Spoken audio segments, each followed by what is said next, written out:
thing I know, they like wearing sister dress. One thing I know, they like wearing sister shirts. The worst thing ever, they will put their blouse on the queen. Yeah, yeah, yeah.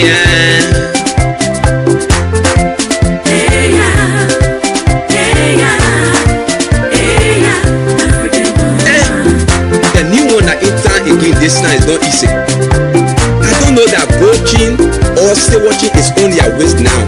Hey yeah. Ocean ball confused.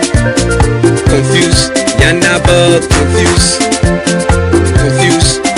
We don't know what on the waist. Now just tapping. Every year get new. Every year get new.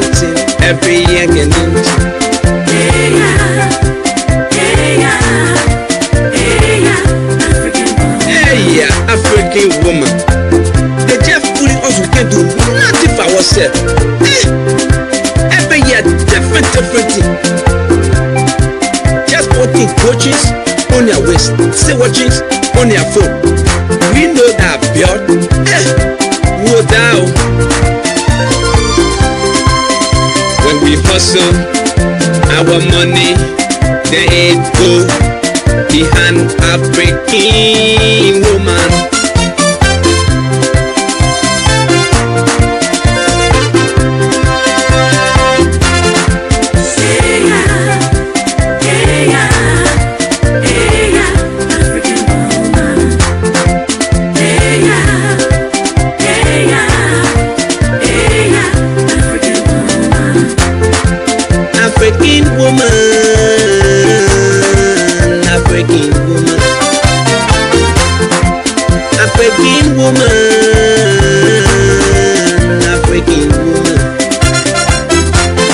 One thing I know, they love wearing sister dress. One thing I know, they love wearing sister shirts.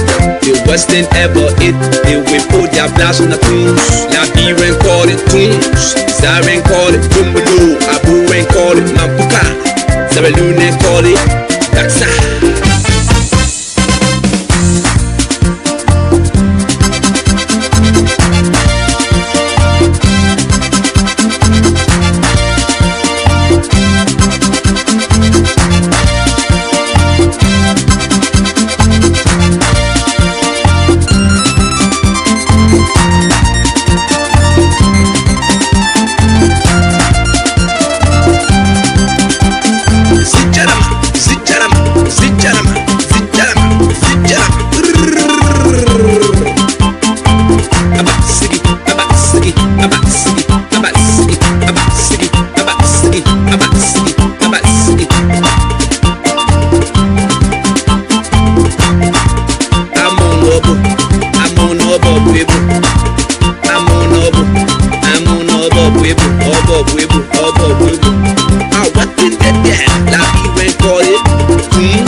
Good evening, good afternoon, good morning, wherever it is that you are watching us from.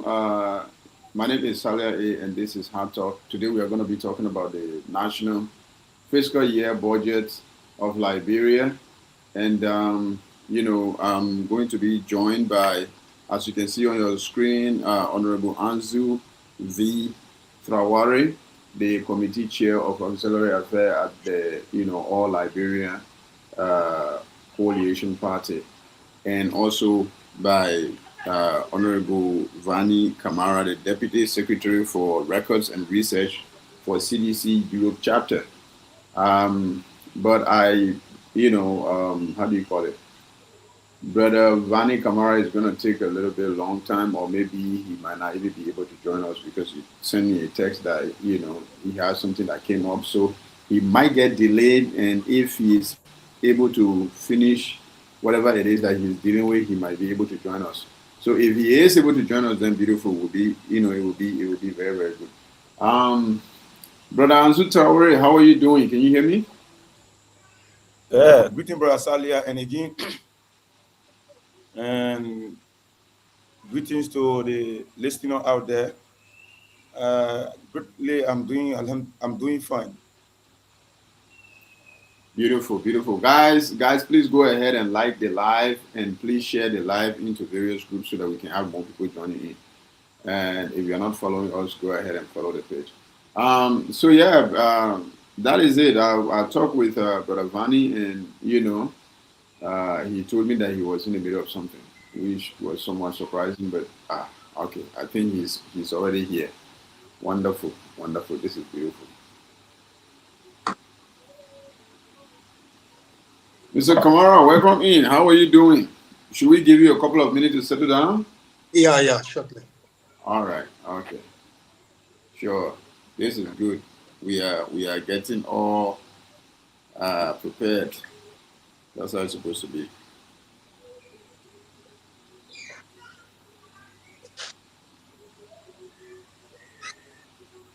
So yesterday was a very crazy day. The internet was, my internet actually, not just the internet, my internet was atrocious.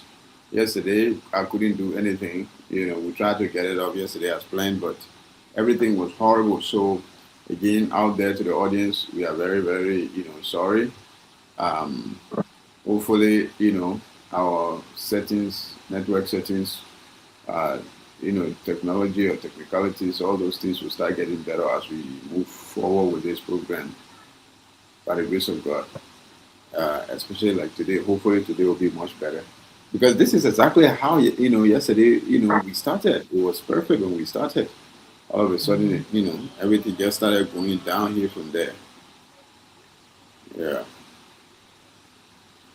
But, yeah, okay. So Kamar is already here with us.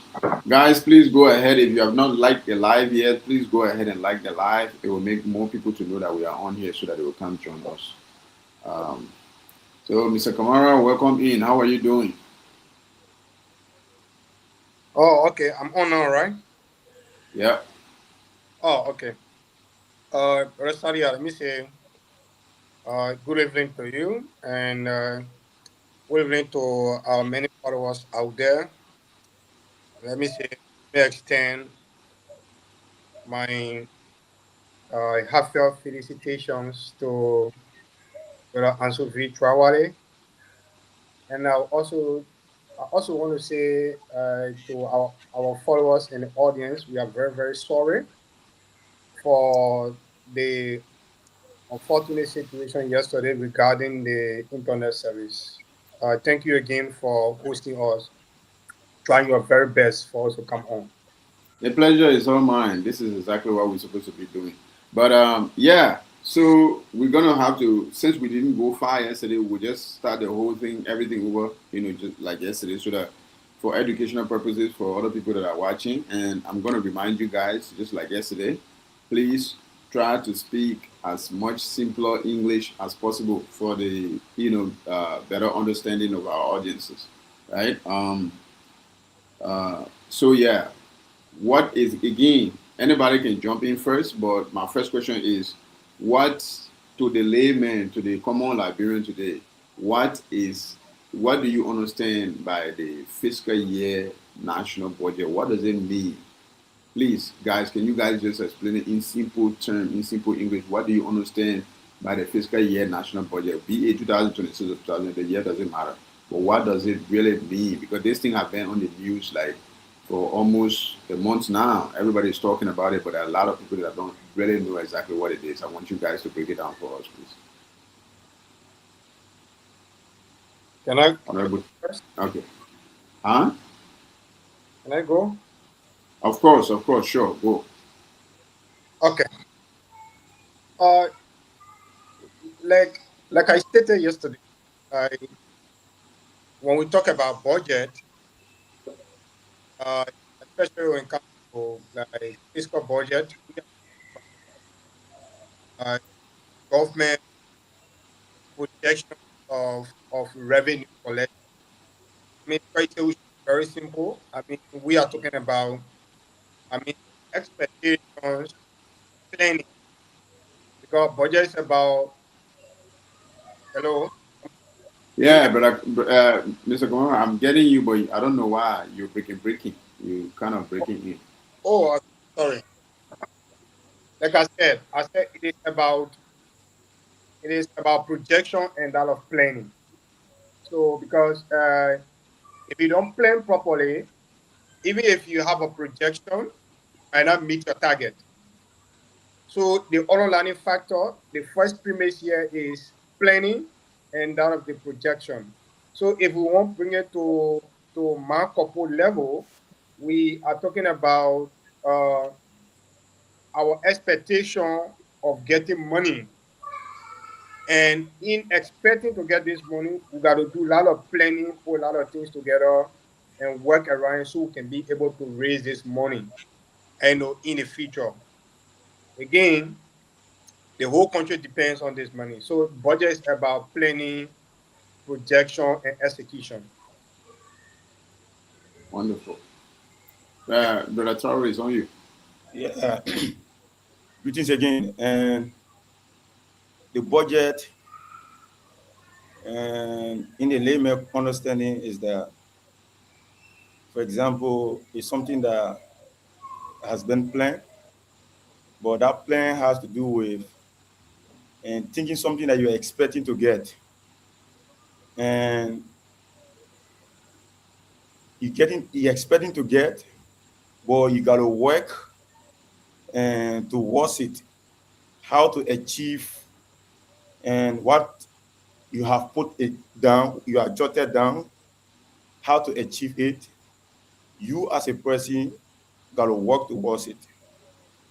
And budget is a detail showing and what government expect to collect, and which is the revenue, and what government expect to spend, which is a expenditure. The fiscal part of it has to do with the races of the money and the uses of the money. If you don't craft, if you don't craft better as a policy maker and to meet up your target, it will be hard. Right. And even if you craft it, those development entity that you're working along with, you have to use some convincing method to be able to meet up with your target. So budget all about projection, like my brother said. You project and you work towards it. Thank you very much. Thank you, Honorable Traore. This is very beautiful. So that is for you guys out there. Oh, so, Uh, quickly, Brother Salia, so sorry. Lastly, there are three components of the budget: planning, projection, and execution. We just want to get out. right, right, wonderful.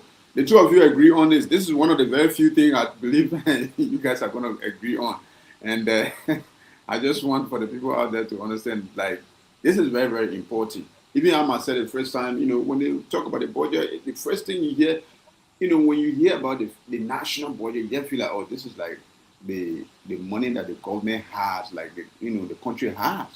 But from what you guys are saying right now, and which is actually true, it's not like the government have this money, but this is the money that the government is trying to spend for the entirety of 2022. I mean 2026, and there is no way you can spend money that you not have. So not just spend it, but also be able to gain it. This money that the government is going to raise throughout the year and also spend throughout the year. Thank you guys for that. And then we'll move on swiftly to the next question in simple English as well. What do you guys? I know, right? I know you guys gonna disagree. We're gonna come there, but this is I think this is one of the questions that you guys might actually agree on. If this budget work, if it actually happens, like if we are able, if the country is actually able to raise this amount of money, what is the main goal of this budget really? What do you think is gonna achieve if this is something that is actually realistic? Uh, Honorable Traore is on you, I guess. We'll be doing it back and forth like that. And in my view, in my understanding, and looking at the indicators that are within the budget, and for me, I'm really sure because first and foremost, we need to understand that those development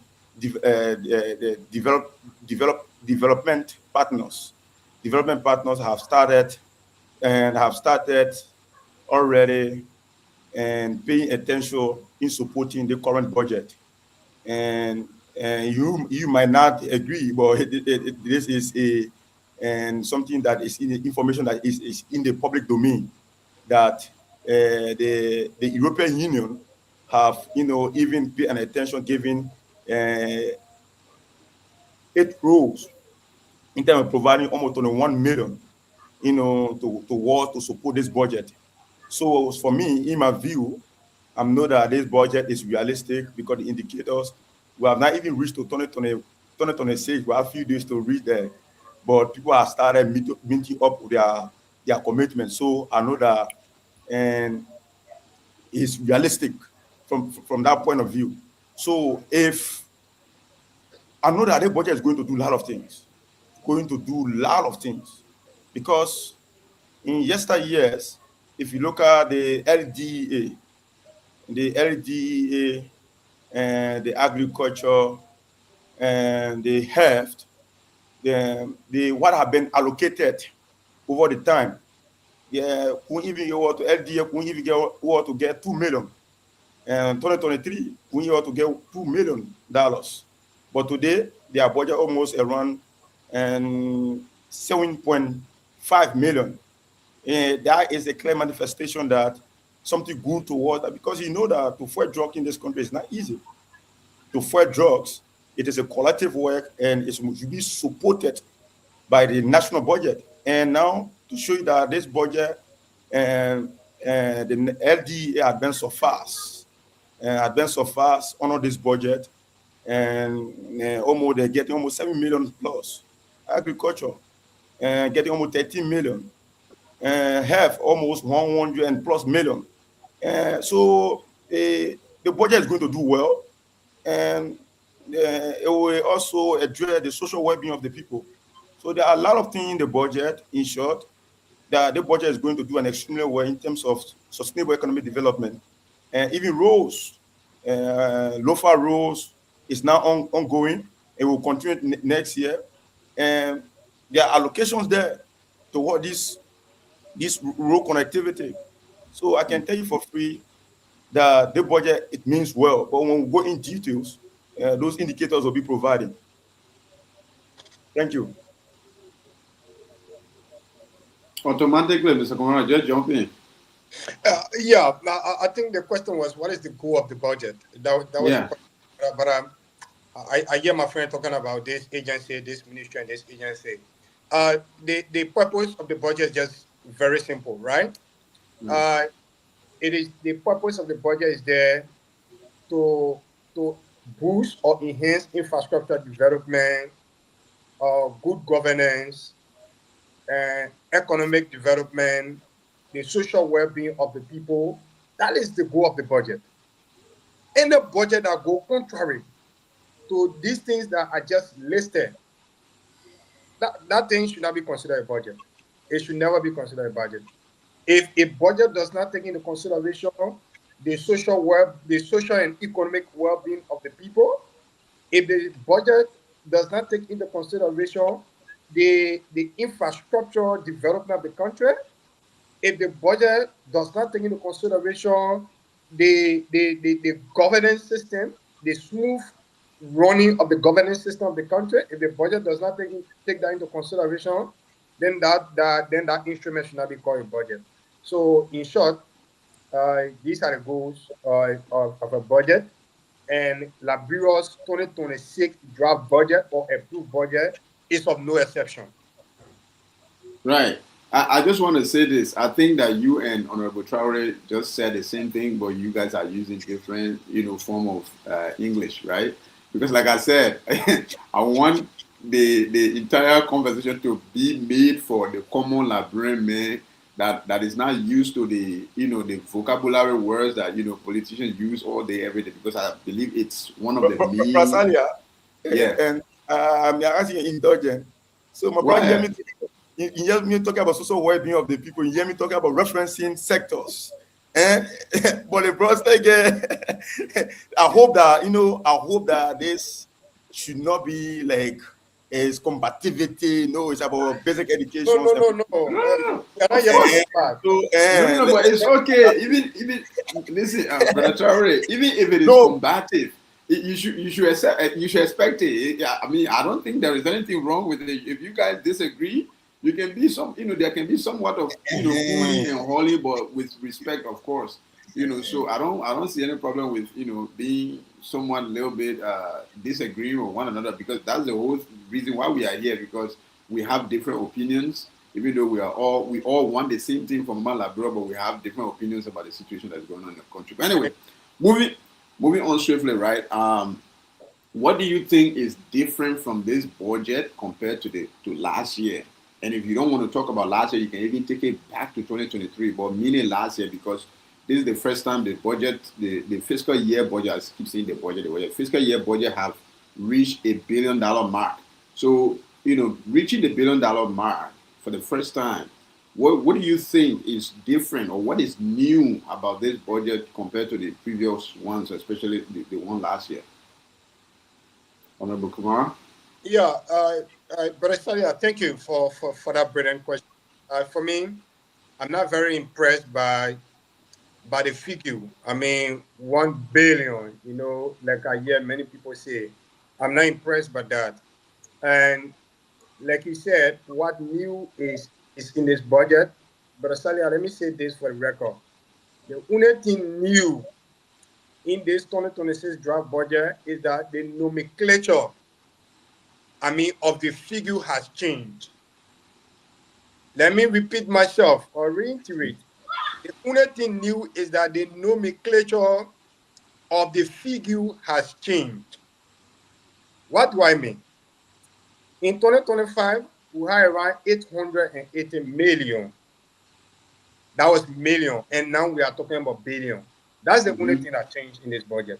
Because, you still have, a lot of waste in the draft budget, 2026 draft budget.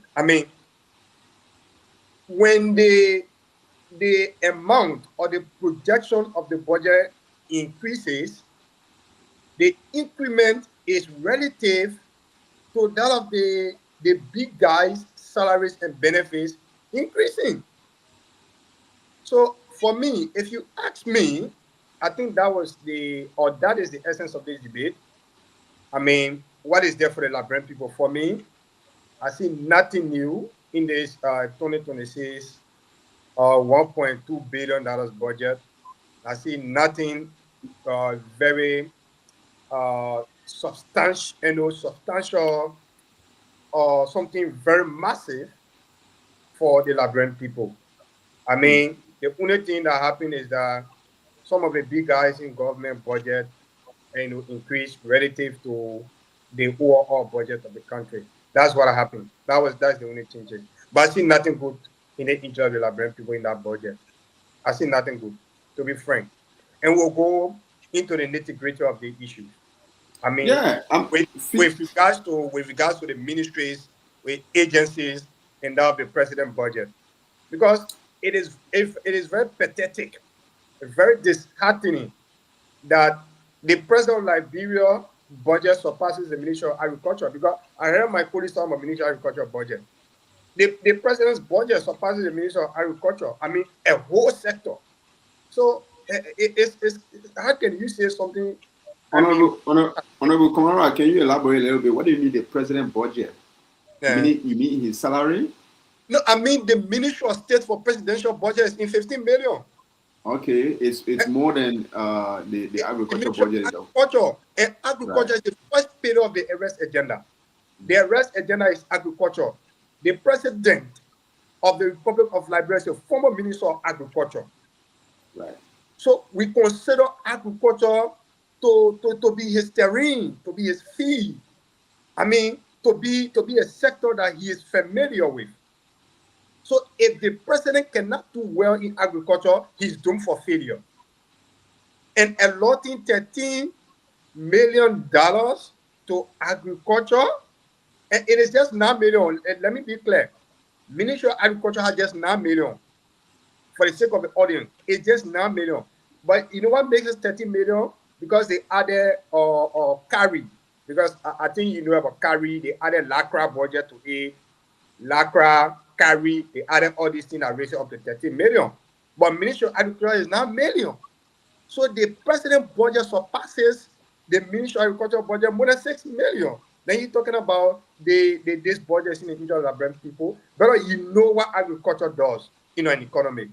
This very rich economy. So right. We should not come here to play around these things. Let's speak straight to the reality. Rosalia. So for me, right. I see nothing new in this budget that will benefit the ordinary Liberian. Okay, right. Honorable Traore, it's on you. Yeah, thank you. What I had changed and is that the budget size, one, and the revenue and arrangement that have been put in place and to meet up with the size of the budget. Now, from 880 million, and from just imagine, from 880 million to 1.249 billion, that is a clear manifestation that something had changed. It will not be changed to those who are seeing it in the political view and who want to come with political sentimentalism and to close their eyes what is in the budget. And first and foremost, what are we discussing here? It's fully supported by Liberia Revenue Authority in the budget. The domestic revenue mobilization strategies, everything is mentioned. That to show you that the budget is realistic and it means well. It means well for Liberian people. Bro, Vanny start talking about the allocations of Ministry of Agriculture. Oh no, you are administration, because the reason it is important for us to understand that you cannot, in political science 310, and there is something we call comparative government and politics. You cannot talk about this administration without talking about the past, and you have to compare and contrast. Under your administration, the budget for agriculture did not even reach 6 million. It was around 5 million. So for the president, let me say this to you. Talk about Minister of State. Let me deal with that first. To look at the budget taking from, different. Look at the variance. From 5 million to 13 million in 2 years' time. Don't rush. Before this administration ends, you yell at broad budget now to agriculture. We think about 25 or 30 million. 30 million. In 2 years' time, for the agriculture budget to reach 13 million, I beg you, let's stop demonizing the budget. That is a plus for this administration.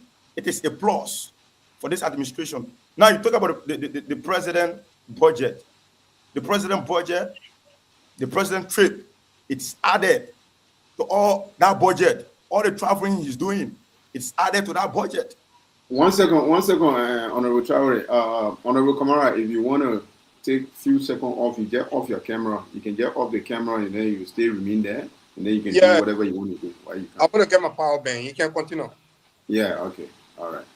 Yeah, go ahead, Honorable Traore. Sorry. Yeah, go ahead. So in my view, is that the budget It's not only about to come and politicize the budget, it's about what is in the budget. Now, another question we need to ask is the government being able over the time? Well, I will come to macroeconomic context. If the government has been consistent in meeting our target, start from since this administration took over 2024, that should be, I call it our thinking to say from 2024, 2025 is the budget that was crafted. If this administration is on record or meeting up with our target, yes, indeed, the administration has been able to meet up with our target over the years. So, if you saying that what has been crafted and is full of deception, is a deceptive projection that have been made, you have to tell us that and from 2024 to 2025, the government said they will have middle of this target. Up to now, they go out to middle of their target. That this is why you should also be talking. But the government is on record of meeting of our target from 2024 to 2025. So that alone can tell us that something is in the budget, and this government, this administration is on record of meeting of our target. So what is in this budget? What it is in the budget? The size defined the meaning of the between 2025 budget and 2026 budget. 1.249 billion is a clear manifestation that this administration, they are on records of meeting their target, and I do believe that 2026 they will be able to meet up their target because they are on record. Thank you very much. Wow. Okay.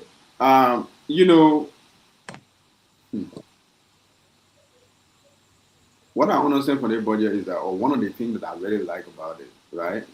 I saw the project. These are all projection, of course, and the projection says that.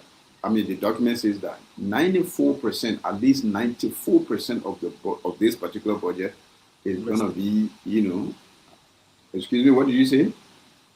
Yeah, 94.1% from domestic revenue. Yeah. Mr. Kwan, what do you say? I said, yeah, like what you're saying is going to be locally generated revenue. Exactly. So that was something that really captivated my, attention, or captured my attention. I was like, okay, if we are going to be responsible to generate at least 94%, and because when I heard this, I was like, yeah, a bunch of credit has to be taken from all angles here and there, or aids, or all these things, begging, international partners, donors, and all these things. But knowing that, yes, the projected budget supposed to be generated mostly by, the country herself, the people, taxpayers, corporate, how they call it, entities or whatever that are paying tax in the country. That really, captured my attention. Now, with the budget heavily depending on taxpayers' money, what if the revenue of the year at the end of the year falls short? What is going to be like? What is going to happen if revenue falls short? Just put a question that way, Honorable, Traore, is on you. You mean that if revenue? You mean that when the revenue do what? If revenue falls short, like what is going to be the end game? Like, what's going to happen if we're not able to raise that amount of money, or the 94% of the money? If we're not able to, I can take it, right? I can take it, no problem. I'm coming to that. Yeah. It goes by time. What are you rushing for? Now this is what happened. No, you did not understand the question, so I thought to take it so you can come after me. That's it's time by time. The mayor is guarding the debate. Yeah, it's okay. Go ahead. Brasalia. Yeah. This government, this administration is on record of meeting our target. You understand? It will be I don't think there's no possibility. There's no possibility for this administration not to meet our revenue target. I told you, DRSM, domestic revenue mobilization strategies. the chemo aid from 2024, 2025, they have been able to do everything to craft an idea policy to meet up from 2020.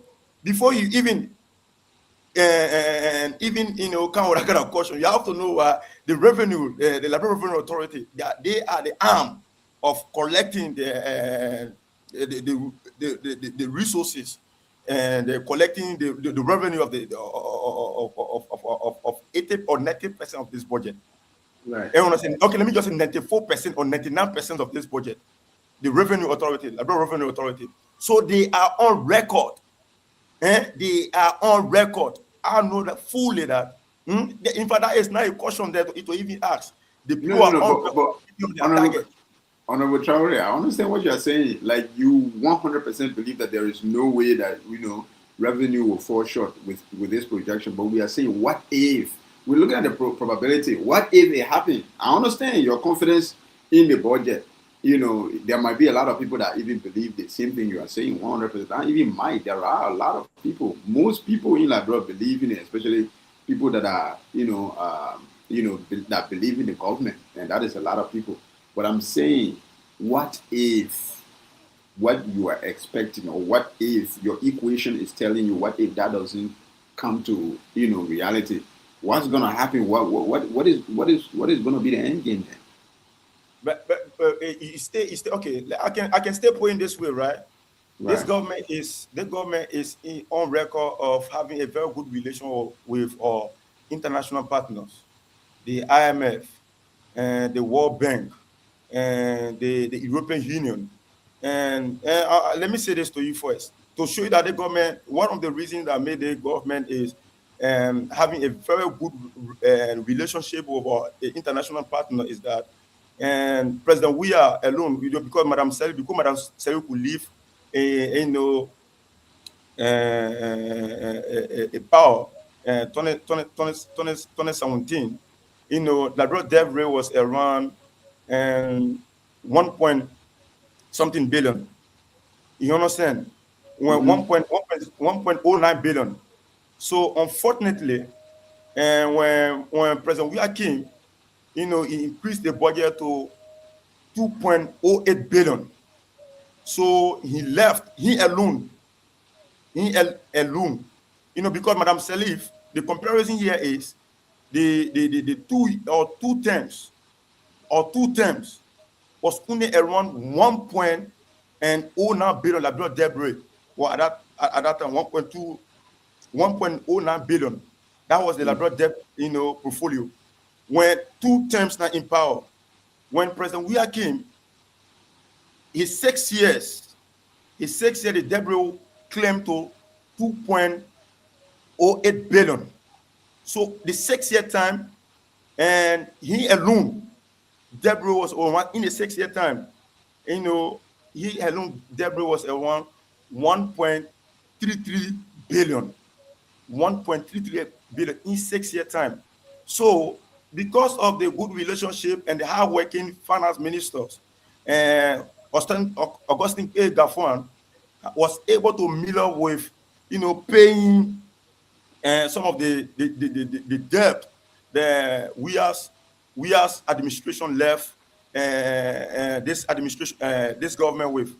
So because of that, this administration is in very good rapport with the international partners. I do believe that even if, and which I know that it is impossible, even if, which is impossible, if we cannot meet our revenue, the target, this I call it this, because of the good relationship with international partners, they can able to borrow Liberia with a good amount of money to meet up with $1.249 billion. So I can tell you for free, there are alternative. There are alternative, and I do believe that if anything, but that's impossible. It's impossible because we have well-rounded and versatile and policy makers, and Iran, they can be able to meet up with the revenue 1.249 billion. Thank you very much. Kamara? Yeah, thank you. You asked a very simple question. But I saw my brother was going here and there, going over there, coming there, and before getting to your response. But firstly, let me say this for the sake of the audience. The previous question that you asked just before this question, I've been vindicated by my brother Ansu Traore and many others out there. When you ask about what new has changed, in this budget, and I told you that it is only the size or the nomenclature of the figure.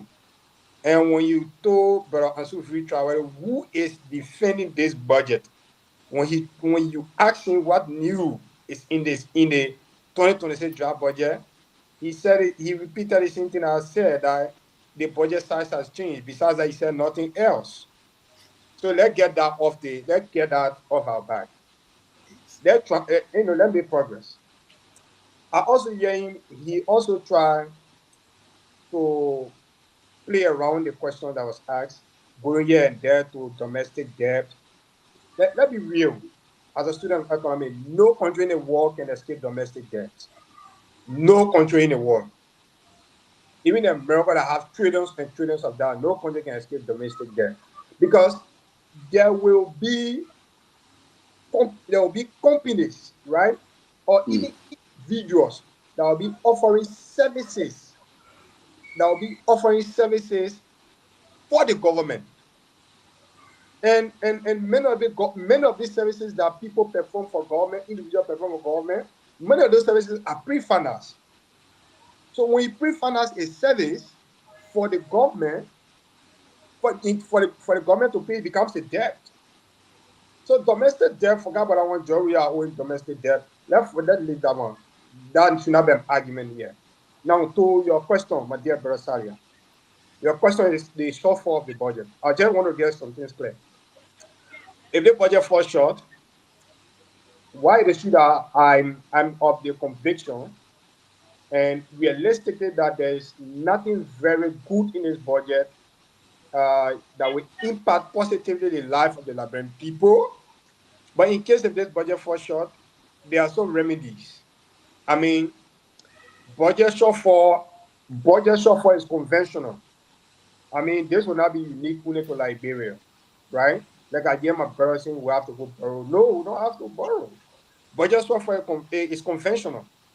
When if we do not meet our target, I mean the 1.2 billion target, there can be a shift in allocation. I mean to priority sectors or priority areas. In the middle of the year?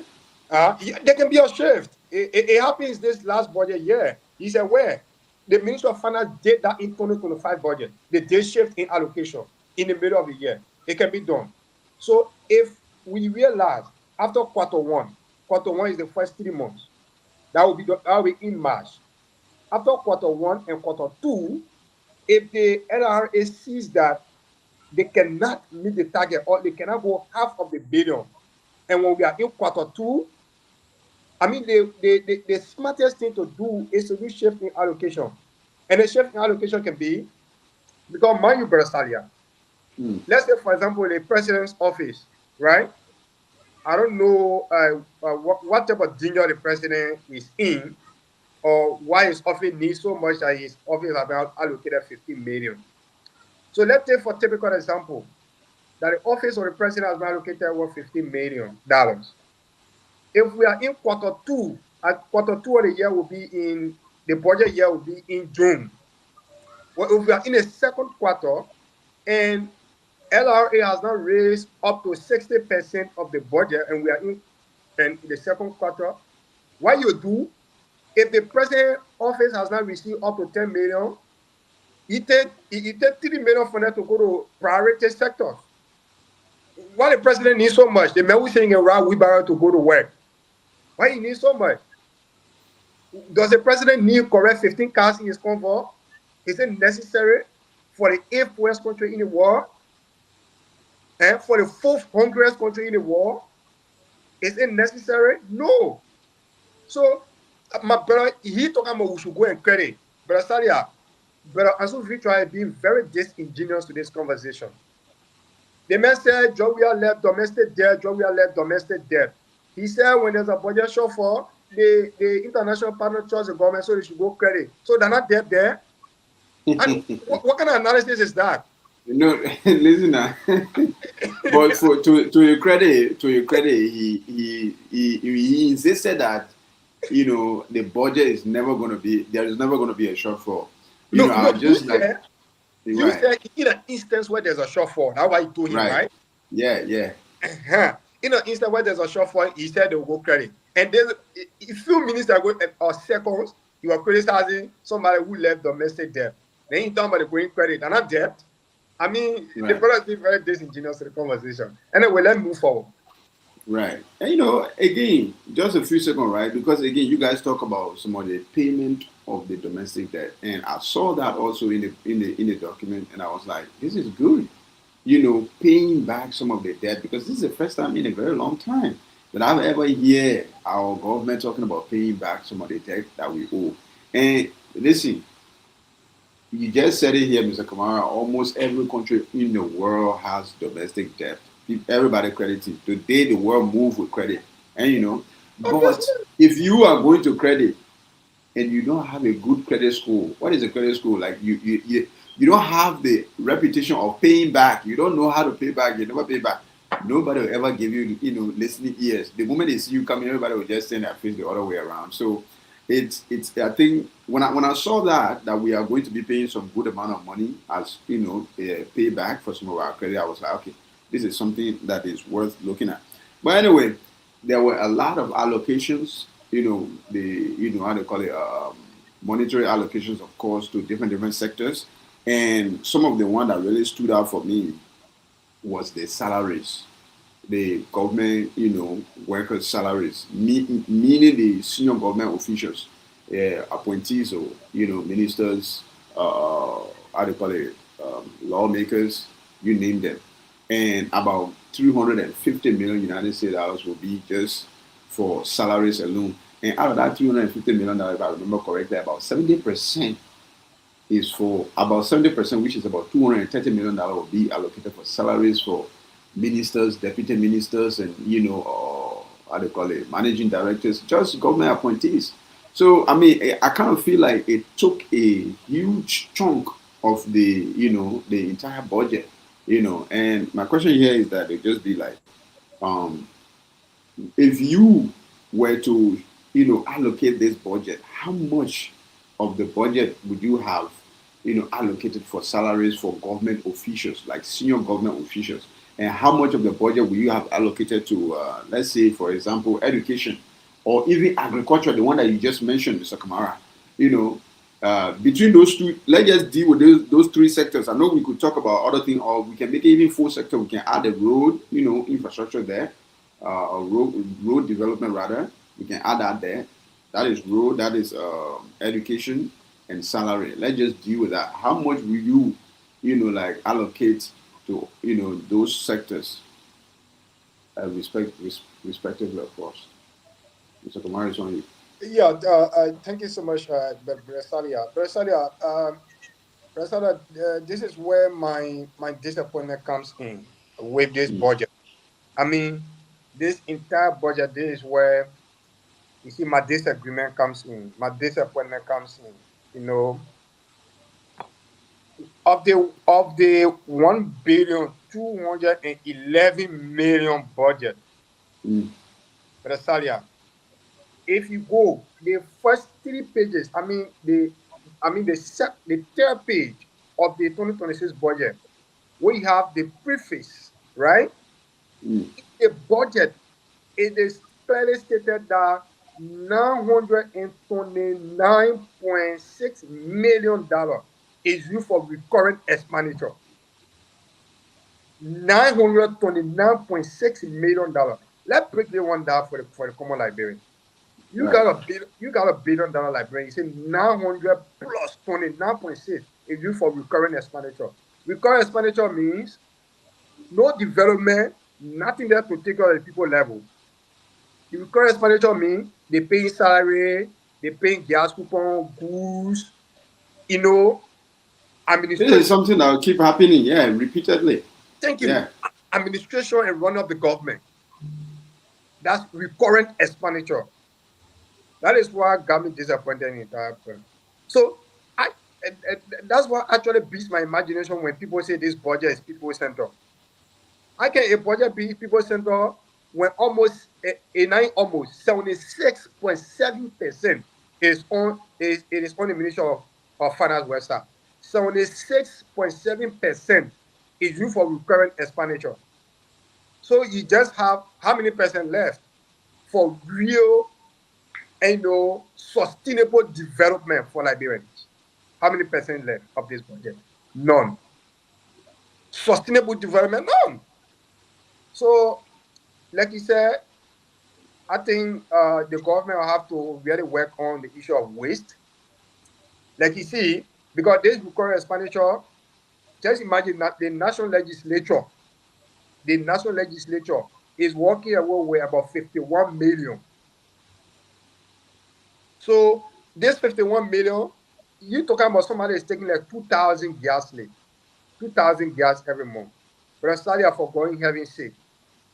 I mean, all the representing senators, do they own a plane, an airplane, that they have to get 2,000 gas every month?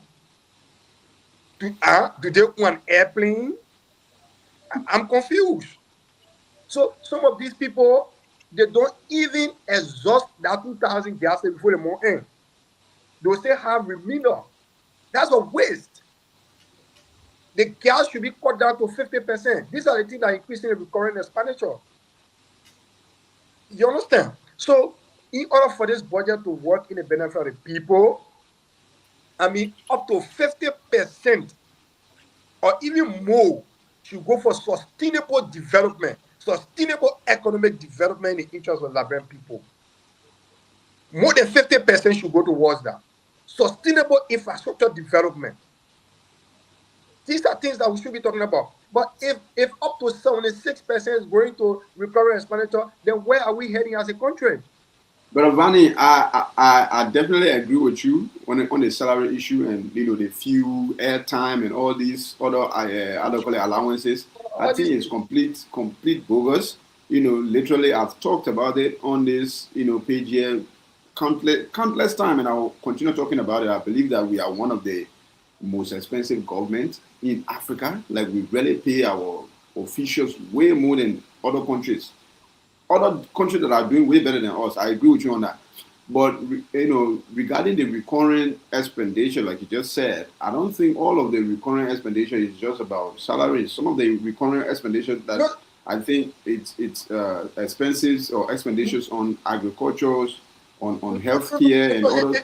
It's not only about salary. I mean, salary, benefits, and other administrative activities. I mean, now about any sustainable development, you will agree with me. Not only salary and benefits. But what's about agriculture, though? I mean, you were earlier on saying that the money allocated to the agriculture sector is not enough. Thank you. At least not just enough, but compared to the presidential affair or whatever. So Brother Stadia, no, there's nothing in the ministry in the current expenditure that has to do with the development of the agriculture sector. Nothing is there. I mean, the current expenditure has to do with all of the ministry salaries, all of the ministers, deputy minister, director, their benefits, and other administrative activities. Now, the argument of the Ministry of Finance when it comes to giving the Ministry of Agriculture 9 million. Their argument. Their argument here is the Ministry of Agriculture has more donor funding than any other ministry. I mean, the argument is flawed. How can you rely on donor funding to fund your agriculture sector so that you will be able to feed yourself? Brasilia, is it not a shame and disgrace that the European Union is giving us 64 million for us to be able to buy red? Just a few days ago, the Ministry of Finance signed a grant agreement with the Ministry of the European Union, 64 million. And these are the reasons that they listed. These are the things they listed. for importation of rice, sustainable governance, economic development. Should we be getting money from donors to feed ourselves? I mean, obviously not. So what I'm saying here is that the current expenditure has nothing to do with sustainable development. Nobody can bring that debate here. Nobody can bring that debate nowhere. I mean, somebody with PhD in economics can even debate that. It has nothing to do with sustainable development. It only has to do with the day-to-day running. In simple terms, it has to do with operation. The economists will say recurrent expenditure, but in our layman will say the operation, the running of the government that aid there. It has nothing to do with sustainable development and progress. Nothing. Rosalia. Right. Honorable Traore, it's on you. Thank you, Brasalia. And what really admired me and laughter to me is that for my brother to be taking time to be talking about me, my deliberation, not focusing on the subject matter. It is very unfortunate. And recurrent expenditure, like I was saying, I don't want for people to continue to weaponize this budget because the details are online. Even you look at recurrent expenditure, and I saw you correcting him, and you are very smart and correct him, but you don't want to adhere to a correction because he has his own standing in terms of on the budget issue. Now, if you look at the recurrent expenditure, there's something there called debt servicing. I hope you getting me. Something is there called debt servicing. And you understand? Debt servicing, the one almost 1.33 billion that Georgia left us with, it is there. The 1.33 billion Georgia left us, that debt servicing part of recurrent expenditure is there to take care of that.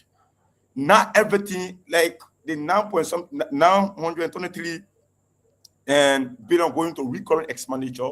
It's not only there for a salary. No, it's there to take care of and some of the debt servicing, the operational activities. Let me say this to you.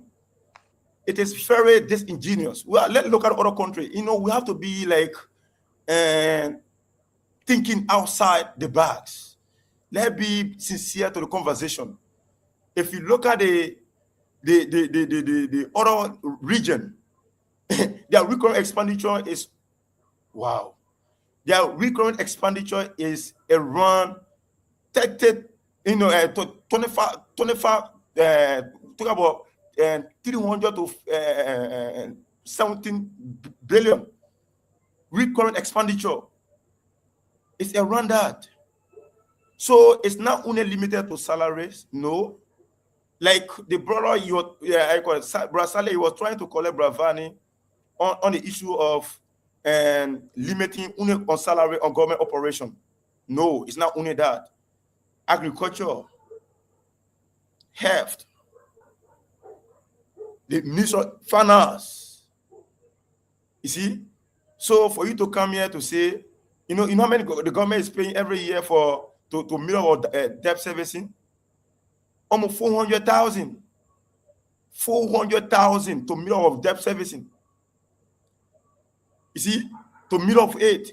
So I don't want you to come and provide that kind of laborious rumors that does not have any strong evidential for a case proving to limit this, recurrent expenditure only on government operational activities or salaries or wages. No, it should not be only limited to that.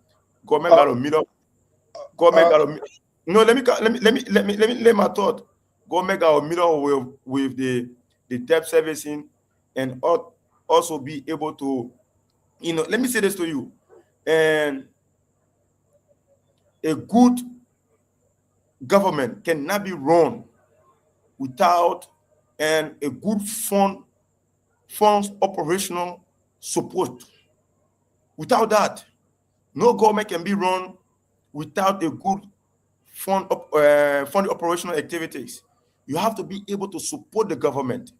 if you refuse to support the government, there will be a lot of corruption.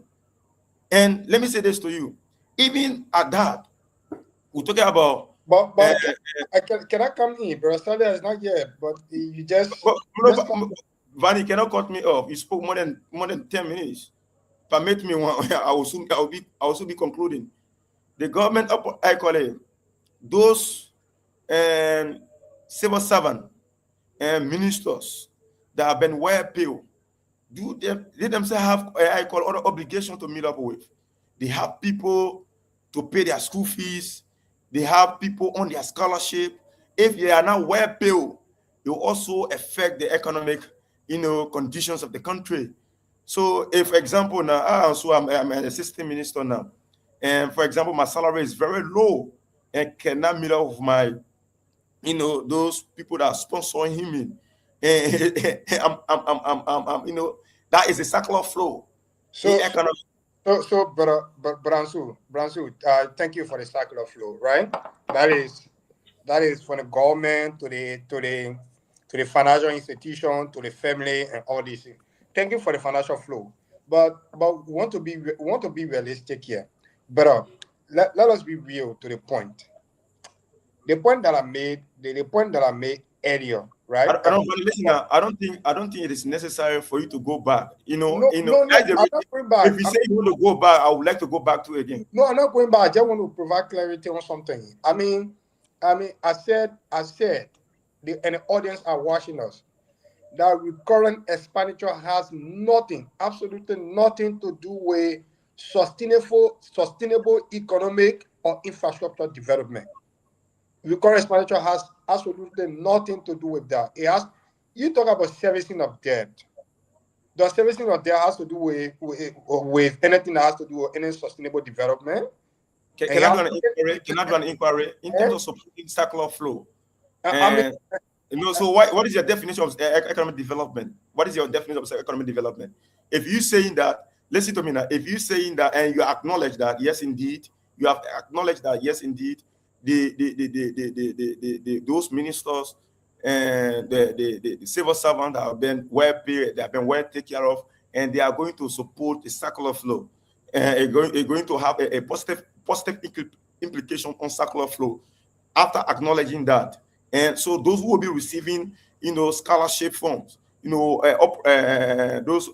that will be on a scholarship, is that not supporting economic development, because economic development has to do with the sustained increase in living standard that will imply increase per capita income. We talk about better education, health increase, life expectancy, and environmental protection.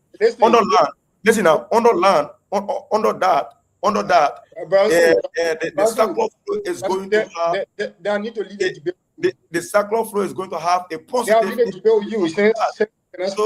And Brasalia is here. They have to leave a debate with you, because you can't just be talking and you don't want to get chance. No, but you are not in control of the debate. The host is here, was on floor, then you want to hijack. Yeah, I don't know. Brasalia. What is happening? I'm sorry, guys. Again, the same thing that happened yesterday. You're leaving from the show. If you continue to leave, you're going to be a disaster from the end of my brother, because you continue to intrude. He will continue to intrude. I was talking, say I cannot be continue to talking because you are not there. I told me that the only person that can able to stop me, the only person that can able to stop me is you, not him. But the brother is continue to intrude. So, like I was saying, Brasalia, you have spoken enough already.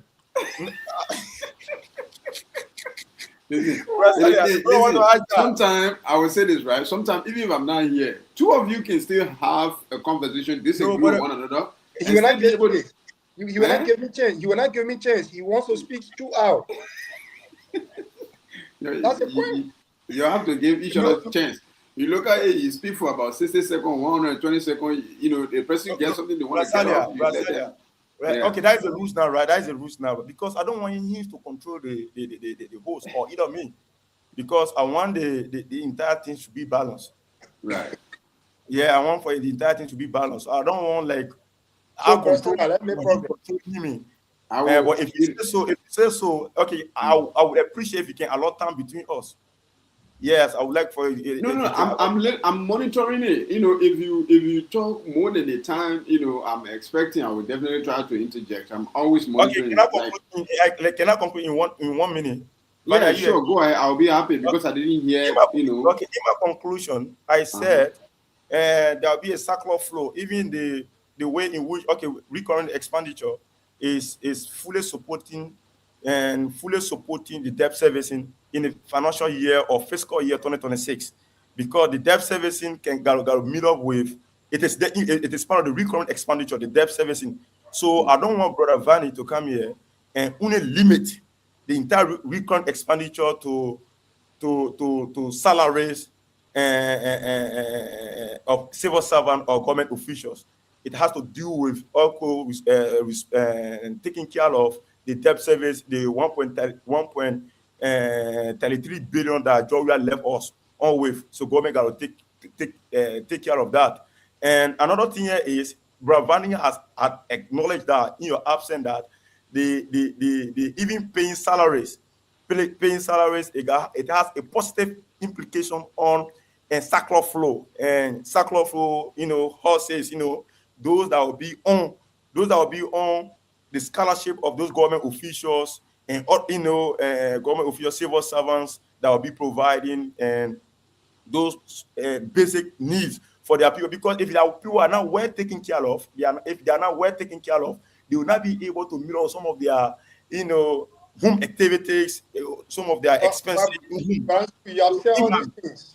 Just repeating what you said earlier. But Brasalia was not here. It's okay. You mentioned, okay, I just wanted to ask this. You mentioned a group of people. You say who and who? I'm saying you were, just a group of in recurrent expenditure. It was somehow weaponized. It was somehow weaponized by my dear brother and friend Vani Kamara. I understand that. Okay. Yeah, Honorable. I understand. I will talk about salaries now. Those salaries, it has a positive implications. In terms of supporting surplus flow. But which one of the salary are we talking about? The senior government official salaries or senior the government salary official or civil servant? It has some positive implications on surplus flow, because surplus flow has to do with responding to the various homes. Those that will be those that will be working, those that will be on salary to be able to take care of their homes, their daily activities, their family members. So that also can be considered as an economic development. Am I the only one here? What happened? I can't be the only one here. You getting me? I'm actually here. I thought I was the one who was gone. No, you hear me, right? So it has some positive implications on economy, the sustained economic development in the country. So it should not only be saying that the salary payment and other things. How many people answer government official scholarship? I call it government official paying their tuitions and their honor government official scholarship. There are many. Right. There are a lot of people on it. So it also has some economic development. It has some impact as well. Ending part right there to the next question. And before I ask the next question, I have to say this. Like this salary issue here, this salary topic here that we're talking about, it is very, very important for you guys. Okay, I see. I guess I'm the only person. Yeah, keep talking. Let me try fixing my mic in the meantime. Oh.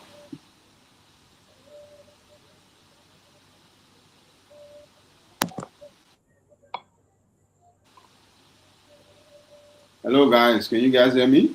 Yeah, Brasalia, go ahead. Go ahead. Wow. Keep talking. We might not see you in somehow, but we are hearing you. Brasalia internet is bad again. I don't know why this is happening. I don't know. You going off? You in Europe, my man. What? You shaking there. Your internet shaking, my man. My internet shake? You say shake? And I saw you just now. You were like, no, my phone wanted to fall. I have charger in my phone and it wanted to fall. I remove the charger. My man, your hand clean now. I can see your palm. But man, I think we are having a very good debate, but again, uh, we should be we should be magnanimous enough when you speak for at least 1 minute, you should be able to Yeah, give him the space to make his point. I mean, that's the essence of this conversation because if you want to speak, you could go laugh on your own page and just talk all day and finish. But for the fact that you're not on your personal page, it should be interactive. Yeah, it should be interactive. No one will, if if I want to speak throughout, I will go on my personal page and nobody will interrupt me. Nobody will interrupt me. So quickly, let me lay my point in 1 minute and you come in about this current budget. Like I have said, and I will continue to say, Brother Ansu and the audience out there, that there's nothing significant in this budget that will drastically and aggressively change the lives of the Liberian people.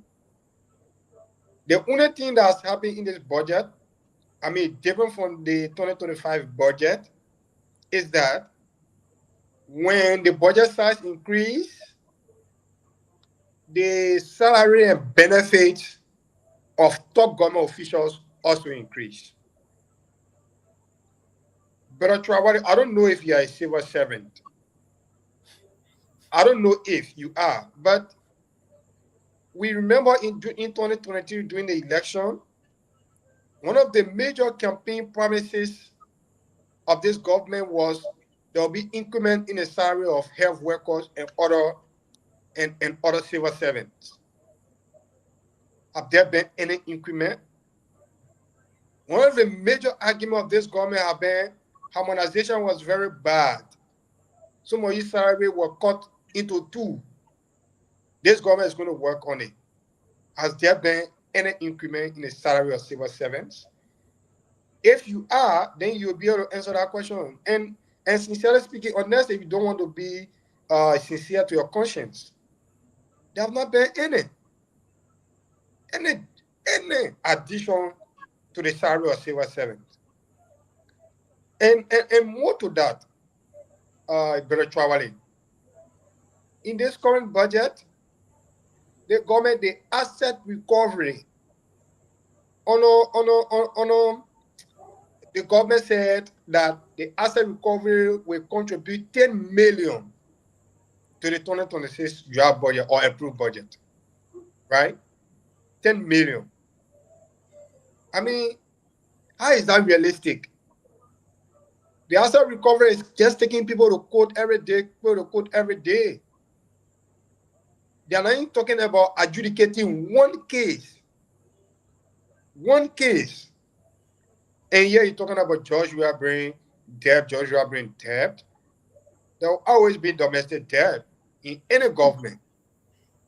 I mean, Joshua ran a, a responsible government and he set the stage for this government to work on. But instead, this government started moving on the stage and now they have changed the route. And that is very unfortunate. And that is the reason why you have many thousands of Liberians want the return of George Weah in 2029 to continue the good works that he started and this government is damaging already. The president just said in his interview that the work of this government will clearly or is clearly proving that George Weah is going to come back. Is Mr. Barker a madman? Obviously, he's not. George Weah is going to come back to power 2029. This budget is not realistic. This budget is not people-centered. And this budget is not meant for aggressive, massive economic and infrastructure development of the country. It is not. You get contingency revenue, you can put as a recovery 10 million. You think they will really get that money? That is the reason why Berasadia talk about budget shortfall here. That is the reason why you talk about budget shortfall. Because asset recovery will get 10 million where? Where? I mean, we got to be realistic to the debate. But well, Right. thank you, Brother Salia. Thank you. Welcome back. Yeah, I Brasa, mean, guys, Bras, I'm yeah. Brasalia, the brother, he just gone for another, 5 minutes. There's a need I No, go. Brother Salia is back. So just let him No, go. no. Listen, You see now, listen, listen. Wait, wait, if I were not to listen to you, you said so wait. many things that need to be dealt Listen, with. Brother Salia listen. is back. For Yeah, No, conclusion. right. so you don't want to agree now. You see, thank God people are following. Eh? Listen. So you don't want to Right, agree now because he said so many things. But Brasalia, right. he asked me to give him time, so he will give me time to talk. This So is what it is. before you organize, Brasalia, listen now. Before you No, but organize listen, you cannot be another telling him to question, listen. Brother Salia should be telling you to listen. The man is the no, host. Bravani cannot do that to us. Thank God the people following us. No, you can't be telling the man to listen. He is the host. You should Listen. listen. Right, Okay, right. Okay. Bravani, Yeah, do you agree that? Thank God people are following us. Do you agree that you asked me to give you time, right? No, but Brother Salia is here. He should control it No, no, now. no. No, listen to me now. Do you agree? yo. I mean, Brother Salia was not here, so we're talking randomly. Now he's here. No, no, no, You no, can no, no, no, control no, it. no, no, no. Listen, Brasalia, I just want to say this, right? I just want to say this. It will be very, very nice because the network is messing up, and I'm already even getting tired apologizing no, then I can come to you because with my families. So when Van, I'm are you not here? here, in case I'm not here, you guys just have to have that conversation back and forth. It's okay, but whether you agree on 30 Van, do seconds, 30 you agree with my seconds. families? I should proceed. Huh? I should No, proceed with my no, Brother Salia. Let's go to the next question, Brother Salia. Let me. Right, right. So, like I family. was saying, right, this People are salary, following us. this salary talk that we were having just now, it's very, very important, especially the senior government officials' salaries. I believe it is one of the biggest problems that we have as a country, as a government. We have, like 2% of the population of the country, maybe 1%, in fact, or even less than 1% of the population of the country, take 99% of the revenue of it. Maybe I might be exaggerating, of course I am, but you get the point. Like the few on the top take all the revenue of the country, while the masses, remain with nothing. And when you check the salaries, I thought when I saw the 350 something million, allocated for only salaries of, people's salary, I was like, whoa. I thought like it was just, mostly the senators and the, representative salary. But when you go down a little bit, you see that about $51 million is allocated to the lawmakers, right? But about $230 million out of all of the $355 million for allocated for government official salaries, about $230 million of that, 70% of that, is for only ministers, deputy ministers, commissioners, you name it. These high, presidential, appointee people, like literally, they are taking $230 million per year. It's crazy. Brother Kamara just mentioned some just now regarding how do you call it, allowances. Hello, am I Yep, here? Hello. we can hear you. Okay, I see. So these things have been bothering me, right? And oh my god. Oh my God. Am I still here? Can you guys hear me? Yeah, we can hear you. Go ahead. Hello? Oh my God. Go ahead. We Yeah. can hear you. Go ahead. Yeah. This network is. We can hear you. Okay, you can hear me now. Okay. All right. Hopefully it gets stay that way. Um,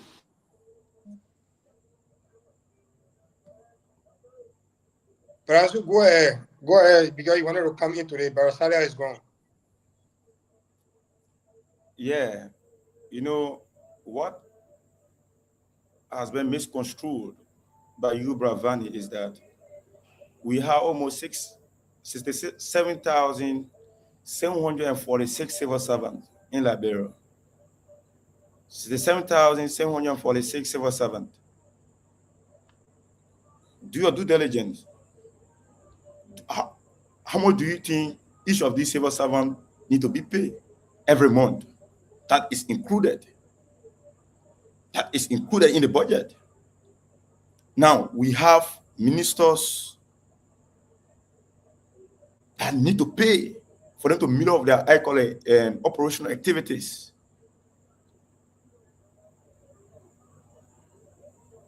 You talk about, you just focusing, I can see you are not saying anything concerned about the budget, Bravani. All your attention has been drawn to the president's statement, his recent appearance on EIBC. We are saying what is in the budget. Is it? And I said nothing is there. Bravani, listen, you cannot be intruding. I mean, you cannot be intruding. What is in the budget? Now, let's deal with the macroeconomic context. The macroeconomic context from 2023, the sustained production possibility measures was around, in terms of growth rate now, you left the growth rate around 4.6. Your administration,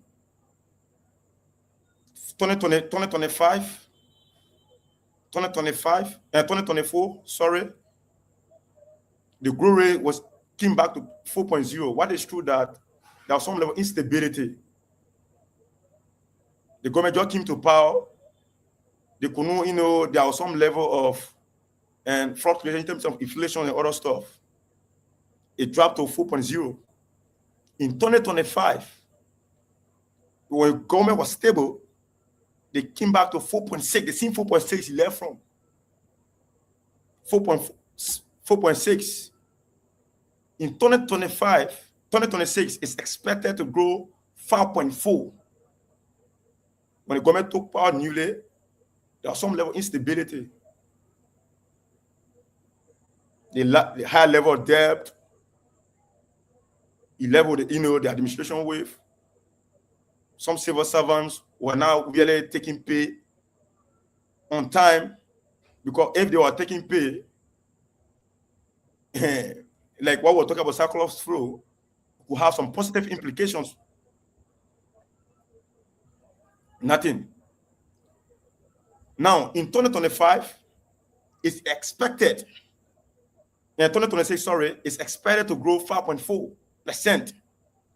The growth rate, the sustained production possibility measure. Now, that is the GDP. So, no, I'm coming. Bravani, you have to give me time, Bravani. Let me say something quick. Bro Salia just sent questions. He said we should go by the questions. So, okay, we'll be honest with each other. Mm-hmm. He just sent a question. He said we should go by the questions. Then the next question he said that is to follow is what is one key reform to stop revenue leakage? Please provide an example. That's the next question. For you, that will come in. If you want me to come in, then you come in. Go ahead. You say what? What is one key reform to stop revenue leakage? Oh, okay. Go ahead. Okay. I mean, when it comes to the issue of the revenue leakage, for the sake of the audience, we have to get this thing clear. Revenue leakage has to do with, I mean, in terms of the collection of the revenue, the actual amount is not realized. Certain amount of the revenue is being pocketed. I mean, that's the whole idea about revenue leakage. Meaning, maybe somebody's supposed to go collect $100. They collected the 100, the 250, then they deposited 50 into government account. That is the idea of revenue leakage. So he said, what is one key reform we can introduce about revenue leakage? For me, what I've observed about our government system over the years is that we are dealing with too many manual systems. Even the Liberia Revenue Authority, the LRA, the Ministry of Finance, many of the taxes have been collected on a manual system. I mean, we have to, one reform that can be done to stop this revenue leakage, we have to introduce a robust, technological system. That will be controlled, because mind you, there are several factors that can lead to a. One of the factors that may lead to revenue leakage is discretionary method. I mean, somebody goes to a business where that business is supposed to pay like 500 as tax to government, and the person will just use their own discretion. They say, okay, pay 300 instead of 500. That is a revenue leakage. Somebody in higher or government, because they get contact, LRA agents go to a business to collect the actual revenue. Then they call their contact. They say, okay, you owe LRA 10,000. They say, pay 5,000. These are some of the reasons for revenue leakage. And in order to stop this, like I said, we need an integrated, robust technological system. I mean, that can be able to bring all of the Ministry of Finance, the LRA into one technological system. I mean, one digital system that when payment flow, people will get to know. I mean, all those businesses will be registered in our system. Rastali, how are you getting the reform? All those businesses in Liberia can be registered on a particular platform. I mean, you exactly on that platform, the amount that you're supposed to pay every month and every year will be registered automatically on that platform. So once the month ends, you don't expect an LRA agent to come to you and say that the amount you're supposed to pay because it is already, I mean, captured within the system, the exact amount you're supposed to pay, and just do the deposit directly in the system, and it will reflect both to LRA and our Ministry of Finance. But if you want, mind you, human being can be corrupted. If you want people going on the field to collect revenue for government, then where the leakage come in. I mean, honestly speaking, when people are making $200 per month, which is not enough to take care of family expenses or their living expense. So if you go to collect revenue and somebody's already pay $100, you tell them say, okay, they give me $50 and I will pay $30 to government, if I'm not 20, we waive it. That is how these things people are exploiting government, and it is very Yeah. bad. But Honorable Kamara, aren't there some type of processes or at least system being put in place to try to prevent some of those leakage from occurring again? The government have been trying. I mean, from Joshua time, and still continue since Joshua regime, and still continue. They have introduced that business registry. Those businesses are already into the system, but they introduced the mobile money payment system. That is not a significant, change to stop revenue leakage. The mobile money payment system. I mean, it is still at the discretion of the revenue agent. Mind you, I work at I during the Joshua regime, I work with Moravia City Corporation and MCC. Mm. I was directly in the city planning department. And the city planning department is another revenue generating arm of the Moravia City Corporation. So there were not a major system. I mean, some systems were in place, but you still have agents that were going on a fee, making sure that, I mean, you were there because we have the account, MCC account. When you go, Mm. you will bill the agent. You will bill, I mean, the client. You will give them their bill and they will pay. So the bill is being determined by the agents on the fee. So you see the point? So if I'm to determine your bill to go and pay into government account, I mean, it's quite unfortunate. If it's all pay 500, Brasilia, just give me 200, you go to deposit 150, the 350, I'll let you go. I mean, these are things, Right. it's Yeah. bad. I mean, even just to add something to what your point. I don't know if things have changed. I was discussing it the other time here on the live, and somebody said that, oh, it's still the same. And I'm talking about here the foreign ministry, mainly the passport department. Whenever you go there to go get your passport, especially me, I think I'm on my third or fourth passport now. Yeah, I think my third passport. And every time, I've lost my passport twice. And the last time I was there, there is this process that is put into place.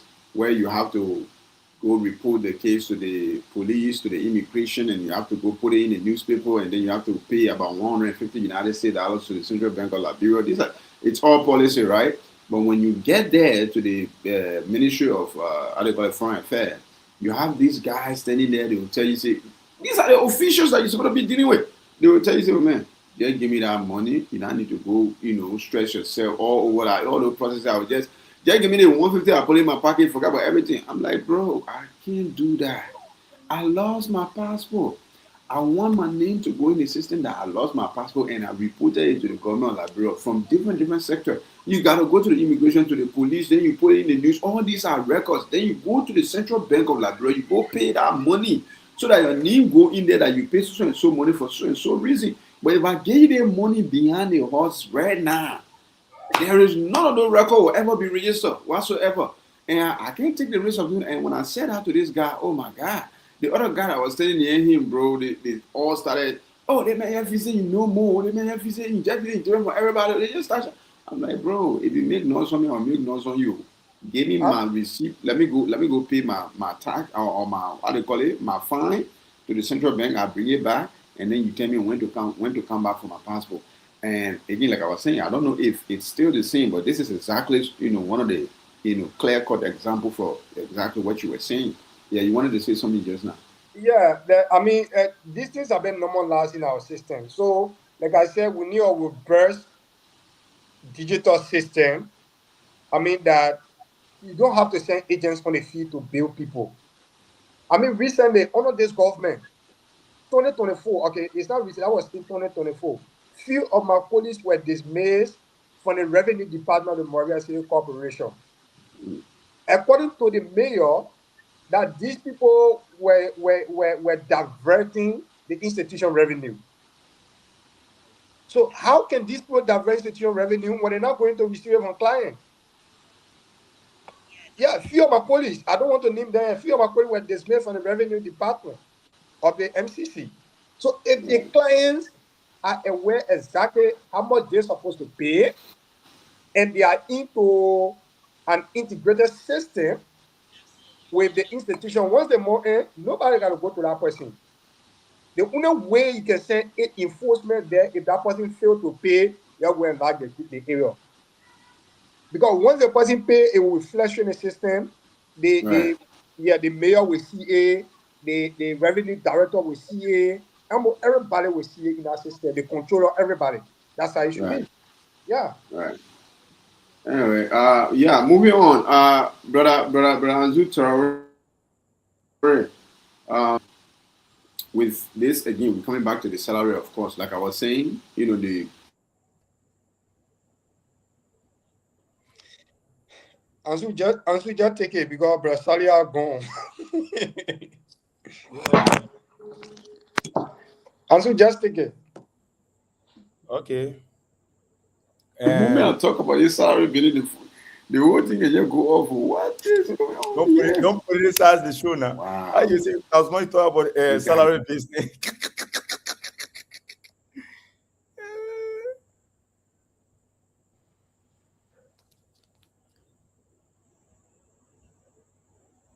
Ansu take it. Okay. And to stop the leakages, one of the things you got to do, we have to strengthen Liberia Revenue Authority,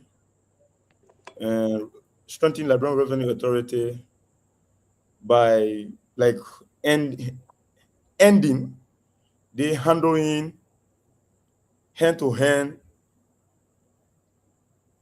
delivery system. And I want to allude your recommendation by digitalizing and the collections. We have to digitalize the collection and make sure that to clean up a payroll. And what we observed, the ghost names, the payroll system, we have to try all means and complete a biometric verifications of civil servants. And you understand? doing that, it will also help us to stop some level of these leakages. And we all know that, like many times, many of our um, tax collectors, they are not actually sincere to national development. Let me say in that way. What happened here is there are so many negotiations can be ongoing, so many negotiation, compromising. So, in my view, and if we digitalize that, they and fix to fix transaction, and we help to stop these leakages. We help to stop the leakages. Now we have like the payroll system.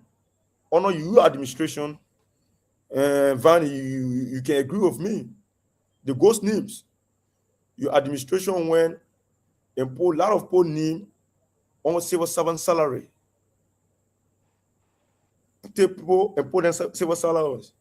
And there have already been a projected amount and been given in financial year, for example, 2023 now or 2022, projected amount 2022, because that 2022 you were staying in power. There was a projected amount that, okay, we have almost, for example, we have almost 600,000 civil servants. And in the financial year 2024, before financial year 2024, you have already had another people there, not through civil servant, not through civil servant. So, and that is the ghost name now, not through civil servant. But these people, they are taking pay. And the payment that they will be receiving, not budgeted for in financial year 2024. So if you do that, if you have these people, you put them or I call it on payroll, and they were not projected financial year 2026, and it will actually create a problem. That other financial year 2024, it will create a problem because they were unaccounted for. You there? They were unaccounted for. So, in my view, in my mind, we have to make sure that and clean up a payroll system and make sure that those people that on ghost, I call it taking pay, and they are the ghost workers, because you can see them. And not only even that, during your administration, we observe that people were sitting home. People were sitting home. They were taking pay. This also undermine. It also undermine the civil servant payroll system. So, in my view, to stop leakages in the economy, we should be able to do a proper cleanup. And I want to agree with you when you said we need to digitalize, the revenue system. That to say, it can be to your house, you do your transaction, whatsoever thing you supposed to do, you do all that, because people that own a fee as well, they are not sincere to national development. Thank you very much. Yeah, thank you, Brother Traore. Thank you. Our moderator has gone again. I mean, his network is very, very bad. But I think he sent a questionnaires already. Mhm. I mean, the next question to follow, he said,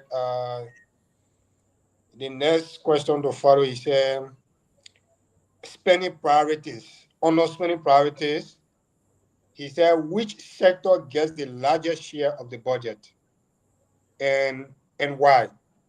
You know, so that is on our spending priorities. Which sector got the largest and why? So you can take it. Say I took the first one, then I'll come after. I should take it.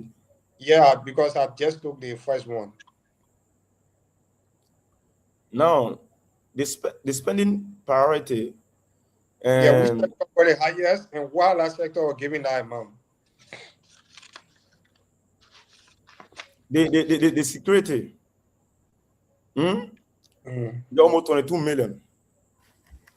22 million. Now, the reason is very simple.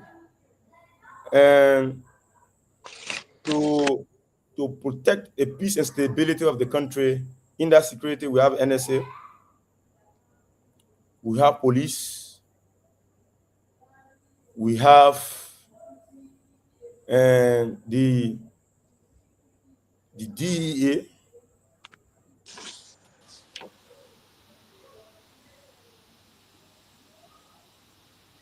Go ahead. So, and the primary reason here is they have to protect the peace and stability of the country, and for the country to be peaceful, the national security can play a major role. And in that, the ammunition is there. They got to buy arms. Besides that, buying ammunition, and the EPA, the EPA got to be their payment. The salaries are in that 22 million. So don't look at the entirety of the 22 million. There are their allocations are there. The EPS, you got to take care of the EPS. You got to take care of the police. You got to also take care of other, and security apparatus. So, in my view, it is important because the national security matter, and these people gotta be well paid. That only in Africa, and most especially in Liberia, we underestimate the work of the security. Just imagine if we have any national security threat, if we have any problems that might provoke any extreme measure, the national security gotta play a major role. Thank you very much. So, thank you. I mean, the question was we are on spending priorities. We talk about which sector got the highest and why. I mean, when I went through the entire budget, Mm. I mean, the 2026 draft budget, I mean, we have to be we have to be very clear here. If Crazy. you say which sector, if you say which single sector got the highest, if you say which single sector got the highest, that is the education sector. It is in a single sector that got the highest. It got about 120. 1 minute, 1 minute. You say single, No, no, single. I want to break it down. I mean, they say which sector. The question that Brother Saria asked, he said,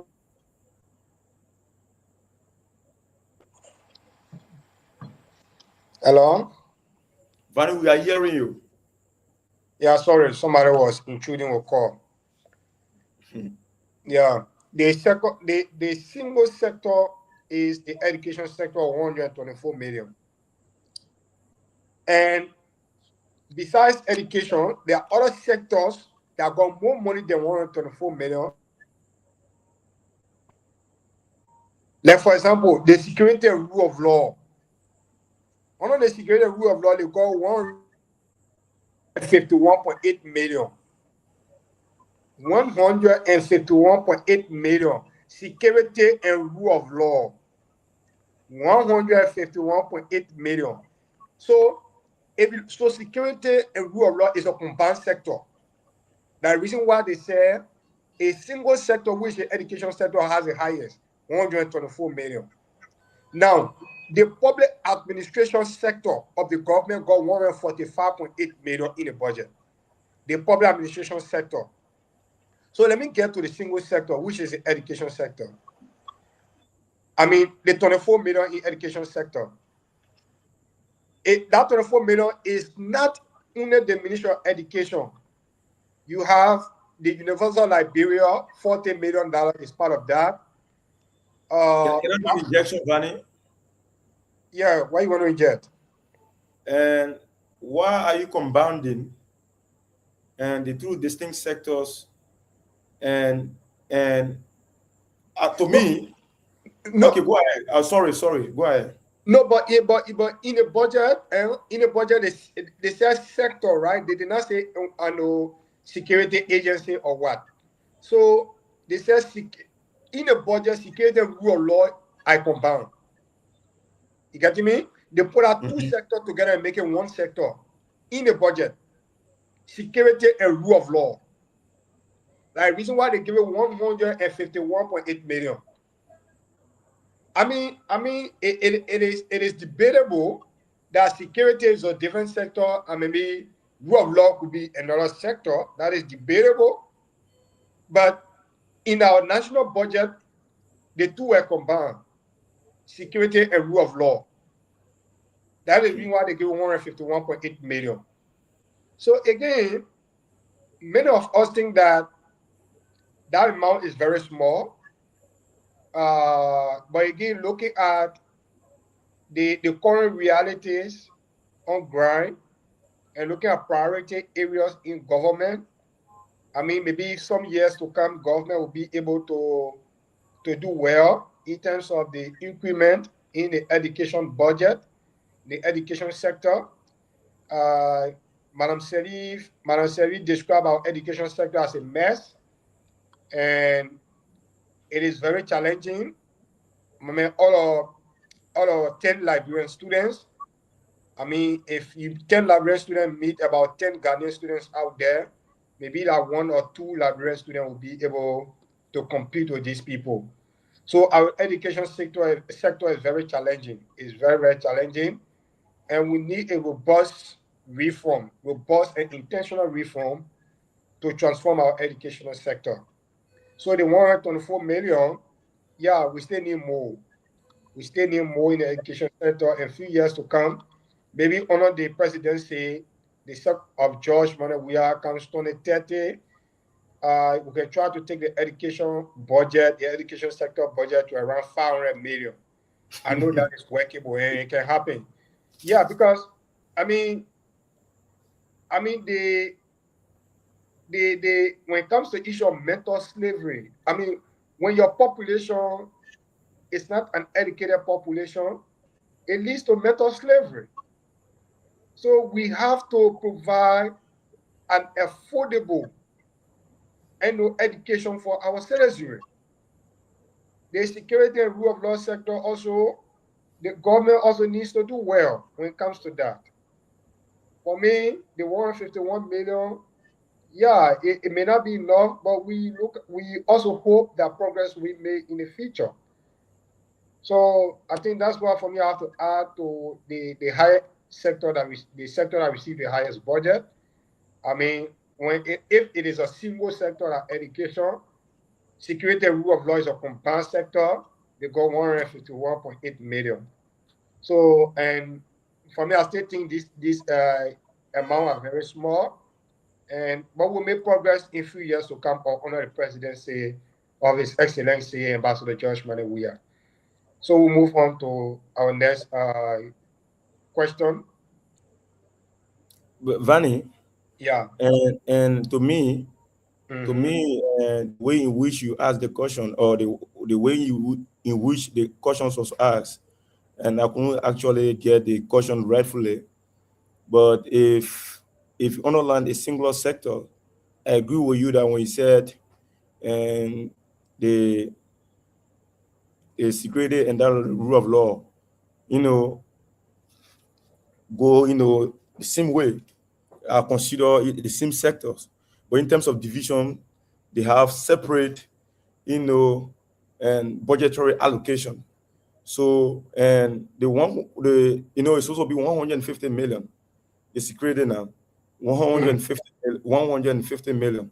So, but if I didn't understand, I misconstrue, that caution, because if you divide even education, education we have other sectors. Actually, you have UL. No, And no. okay, oh, sorry. US is different, but other agencies that are on education, other agencies that are on education, they have a separate budgetary allocations. Yeah, So, but one of them fall in the education sector. yeah, on education. So if you look at a single sector in totality, per the budget, you will have to understand that the security, the security that through honor NSA carry the highest. So to me, that misconstrue your caution, but I do agree with you when you said, 150 million. But I also want to disagree with you small. I also want to disagree with you small when you said, and honor when President we are administration. My brother, education, honor President we are administration. I'm The talking about. education. I'm No, talking no, no. about. Listen to me. Listen to me. No, before you project President, we are coming back again. He is on records, and those records are reliable and traceable. On when you say that when you come back, you will increase the education budget to 500 million. It is very unfortunate, and I don't want. If you want for us to have this debate, if you want for us to be sincere to this conversation or these interactions, and you have to take out of into the projection President we are, because he is actually on records of bringing the education on a decade institution, because under his administration he couldn't able to project the Ministry of Education to 100 and something million dollars. Under this administration was able, so he does not have history. His past records does not have any. His past record does not have any evidence for a case proving to say yes, in his own record, increasing the educational budget. So We under have- this administration, we have in the 100 I pro beg you. budget. So I want let's stick to the question. Listen, let's stick to We have question. like 8 more minutes. Let me progress. I beg you, because if we go to that George Weah debate, you will not survive. So Okay, Yeah. go ahead. yeah, we should not go to that George Weah debate. I cannot suffer, but records can defy itself. Yeah, you will not survive. So But the okay, records are there. so we have like 8 minutes to go, because 8 minutes will make almost 2 hours now. Of course. Go ahead. Yeah. So the next question is, they say, are citizens paying more taxes in the 2026 budget as compared to 2025? Go ahead now. Okay. Can I Okay. request me all? Oh, okay. You took the first one, so I'm going to take this, right? And so that's the reason why when some of us come to have discussion on the kind of on financial instrument, we have to do our research and our analysis very well and come with facts. We don't just come and speak because we are on government payroll and want to defend our salaries. We'll not do that. And that's the reason why I have said to many people that I'm very disappointed in this budget. If you see right now, GST, are we here trying to get my point? I'm following you, my brother. I'm writing as you speak because I have to jot down some point. Goods and service tax, or goods and services tax, which is GST in a budget. In 2025, GST was 12%. And since this government has so much interest in bringing suffering and destitution upon the Liberian people,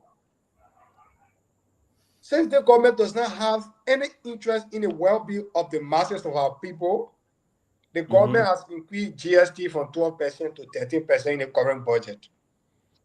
Do you know what that means? It means that Ansu Fy2026, when Ansu used to buy, because when GST, what? You said something.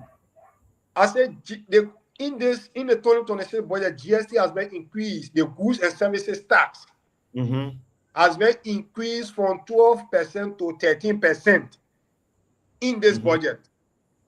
Now, and when GST is increased in economics, do you know why it affect?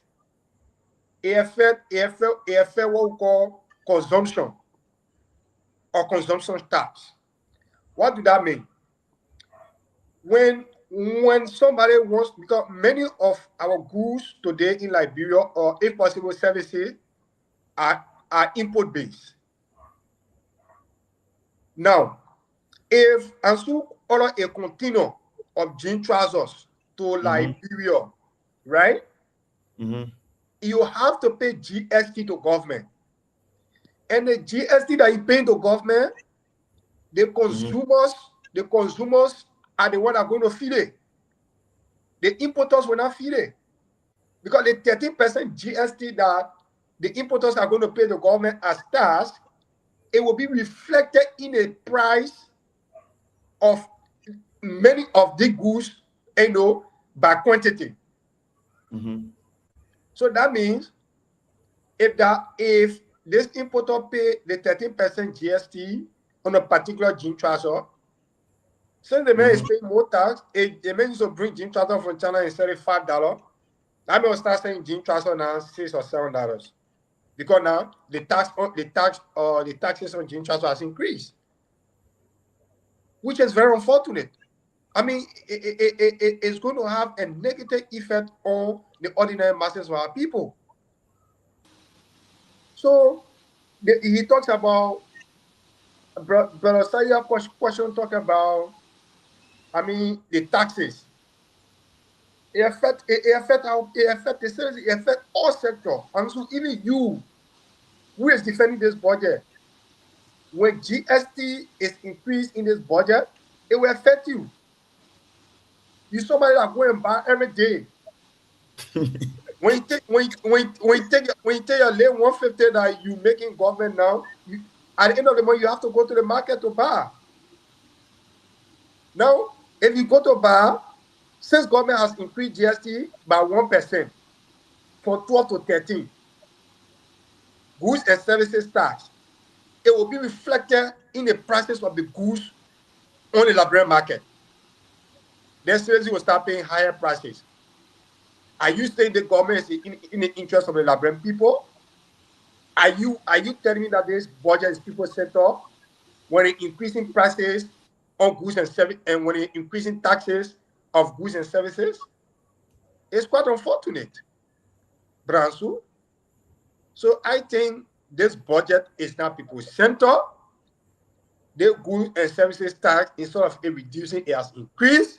And it's going to cause burden for the people of Liberia. Thank you. You can go ahead. Now listen now. Are you there? Yeah, I'm here. The goods and services tax increasement. One of the major important, you only look at the other side of it. But what it does, it increases the government revenue. When government revenue is increased, government can be able to meet up with its budgetary allocation.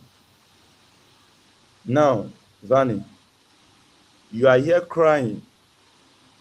You are here crying. It go verse, all right? I agree with you. Only you cannot come and elude. If the goods and service tax increase, what happens here is it increase a government revenue. It encourages formulations of businesses. You understand? It promotes physical discipline. It helps physical discipline. It helps to boost government revenue, and it also helps to formulate a businesses in the country. What am I trying to say? The financial discipline it will help is that people will not only be able to do all kinds of financial disparities. Like people will meet up with their revenue targeted incomes. In the let me share, for example, now Minister of Finance and EPA for example, EPA. We have people in EPA, they're on salary, right? Sorry, not salary specifically. They want to get something operational activities. That goods and service tax will be added to their stuff. Now, you talk about government revenue. Government revenue, I call it the implication on goods and services tax. You could not talk about the other side, the other positive side of it. You didn't talk about it. It will help to boost government revenue. And government revenue, that through government revenue can be able to support those budgetary allocation. Now, the NDMA, National Disaster Management Agency, budget was able to increase. And goods and service tax also play a pivotal role in terms of national budget. The security and rule of law you were talking about. Goods and services tax support the budget of that. The goods and service tax support that. It's vice versa. It has some positive implication. It has also a negative implication. So it's not only limited to who the denizen. You know how many people, like those are going to UL. If the students are not going to school because teachers are not and taking salary, they are not taking salary. What will happen? So goods and service tax, what happens here is it has some positive implication. Can help for government to collect the revenue, government revenue. It will help to boost government revenue.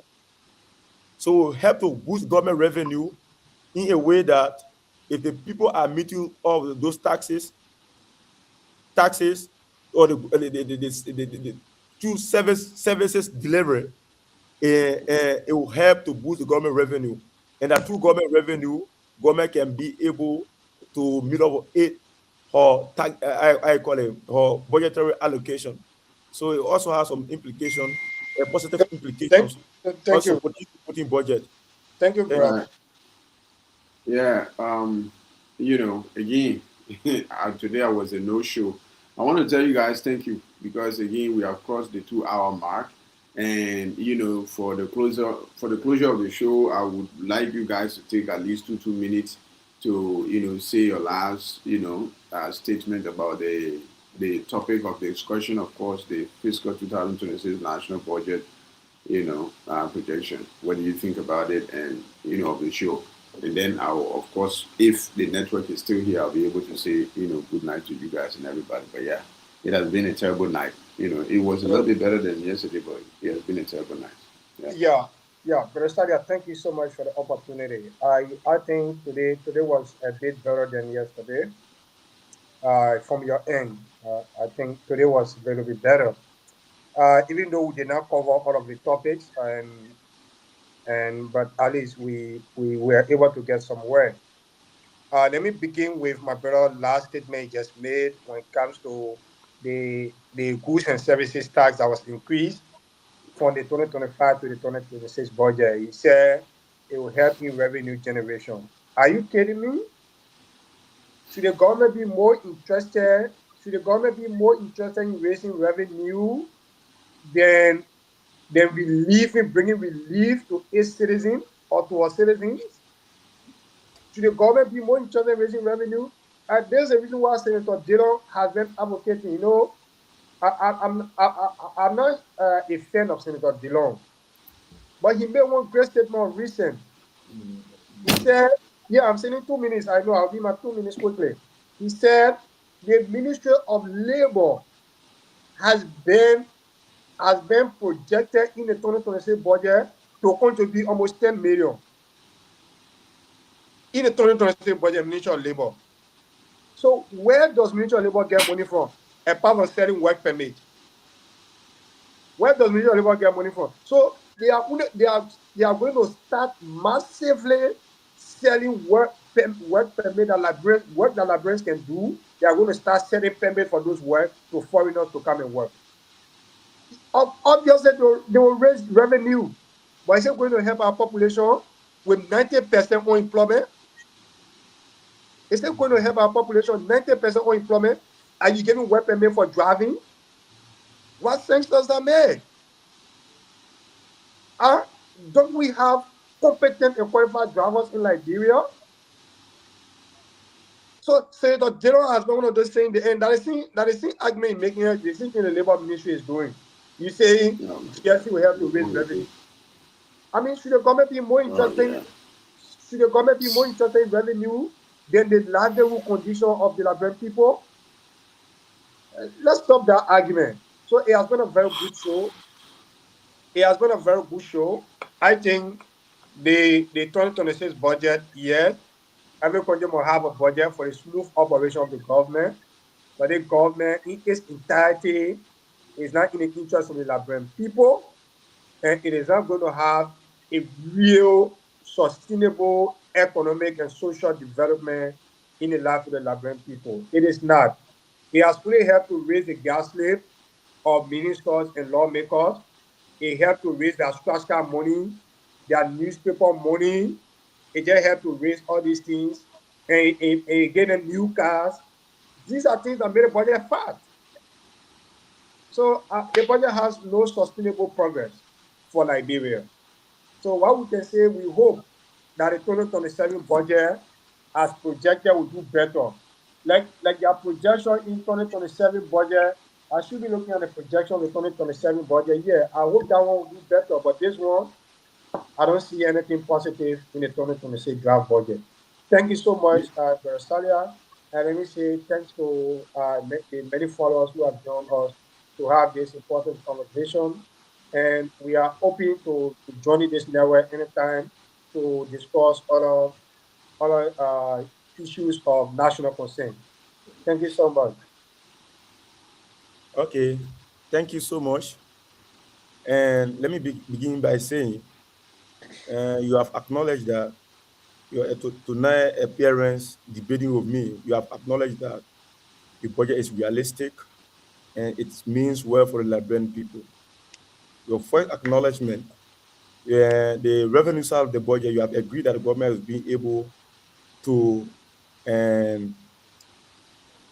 meet up of our target in terms of revenue collection. You have agreed with that.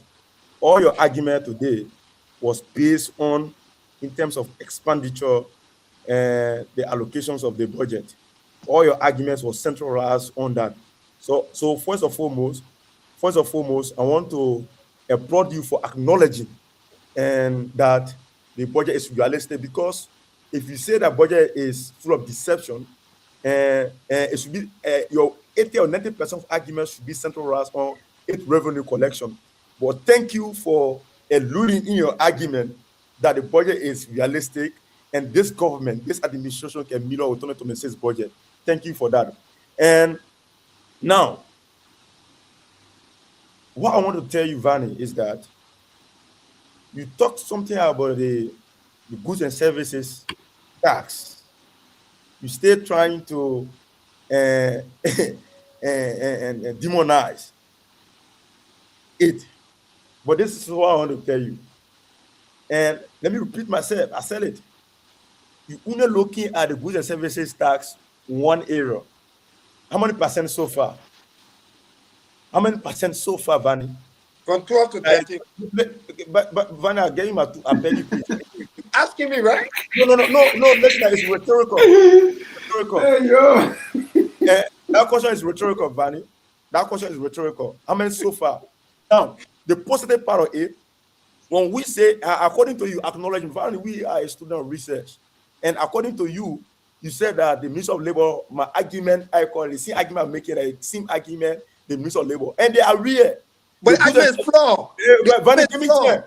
Vani, give me chair. Vani, don't intrude, Vani. You are not doing well to me, Vani. Now, the goods and service tax will be able to support the revenue collection. Will help. And this revenue collection, it will also help the people you're talking are going to affect them. Don't you know people going to here, they are not how many so far they pay for tuition? In fact, that tuition free. You brought a headache. You brought a headache to Liberian people. Where in the war tuition is free? Where in the war education is not free anywhere in the world? You brought a headache. So that goods and services, No, the listen. increment. Listen, Vani. The He said increment what to what? education is free. Listen, Vani. Vani, listen to me. The increment to I call it 100 plus million towards I call it University of Liberia budget. The increment towards it, that 100 that you are proud of today, because during your time you could even want to make it 80 million.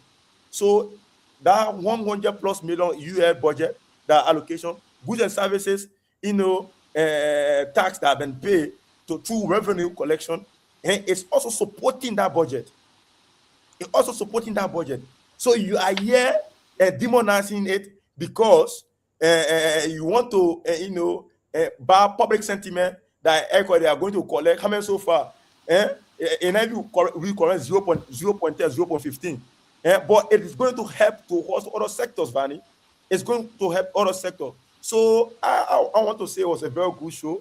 And thank you, Vanny, to my living God, the debate here. And I think that the audience outside there, they know very well that you have alluded that the government can be able to, this government is going to and the million of our target in meeting 1.2 149 billion, because all your arguments were centralized on an expenditure to meet. And according to you say the budget is full of deception, and that 89%. Okay, 89%, meaning that the whole argument, 89 to 99% of the argument was centralized on that and deception.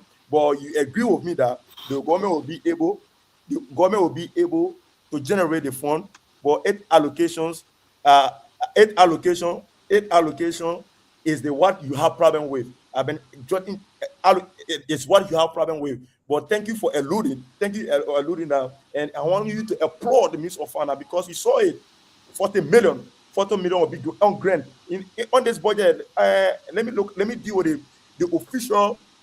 There is something in the budget called the official development assistance, and ODA, official development assistance. In that budget, we are almost 312 million. 312 million. Out of 312 million, 160 million. 160 million is there for a grant, which is not paying it down for it. Down 160 million. This government has been able to sustain a grant from an international partner. Thank you. Vanny, where are coming? Vanny, concluding now. I didn't want 2 minutes. Then is something. Okay, 30 seconds. Just give me 30 seconds. Can we conclude? We'll say bye bye to one another. 160 million. 160 million. And some I call 160 million is on grant.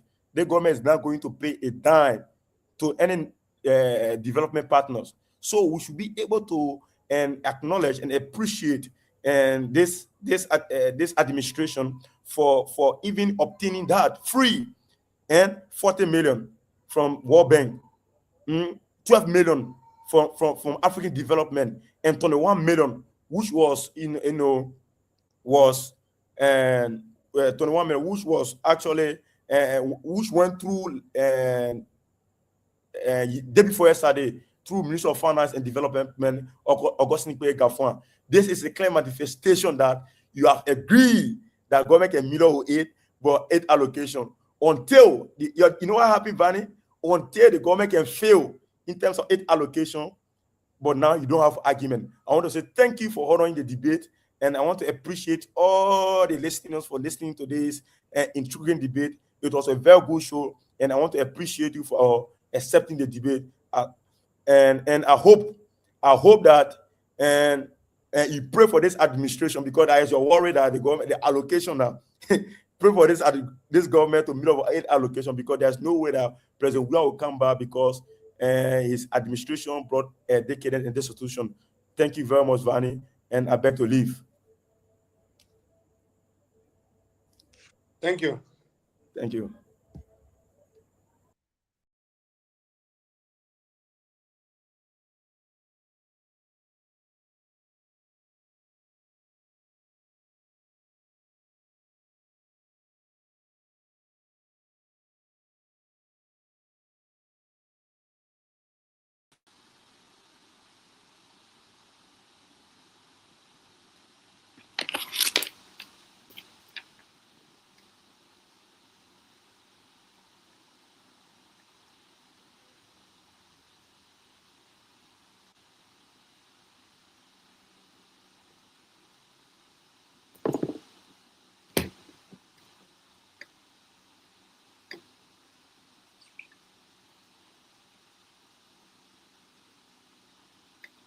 I don't even know if I'm on here or not. This is crazy.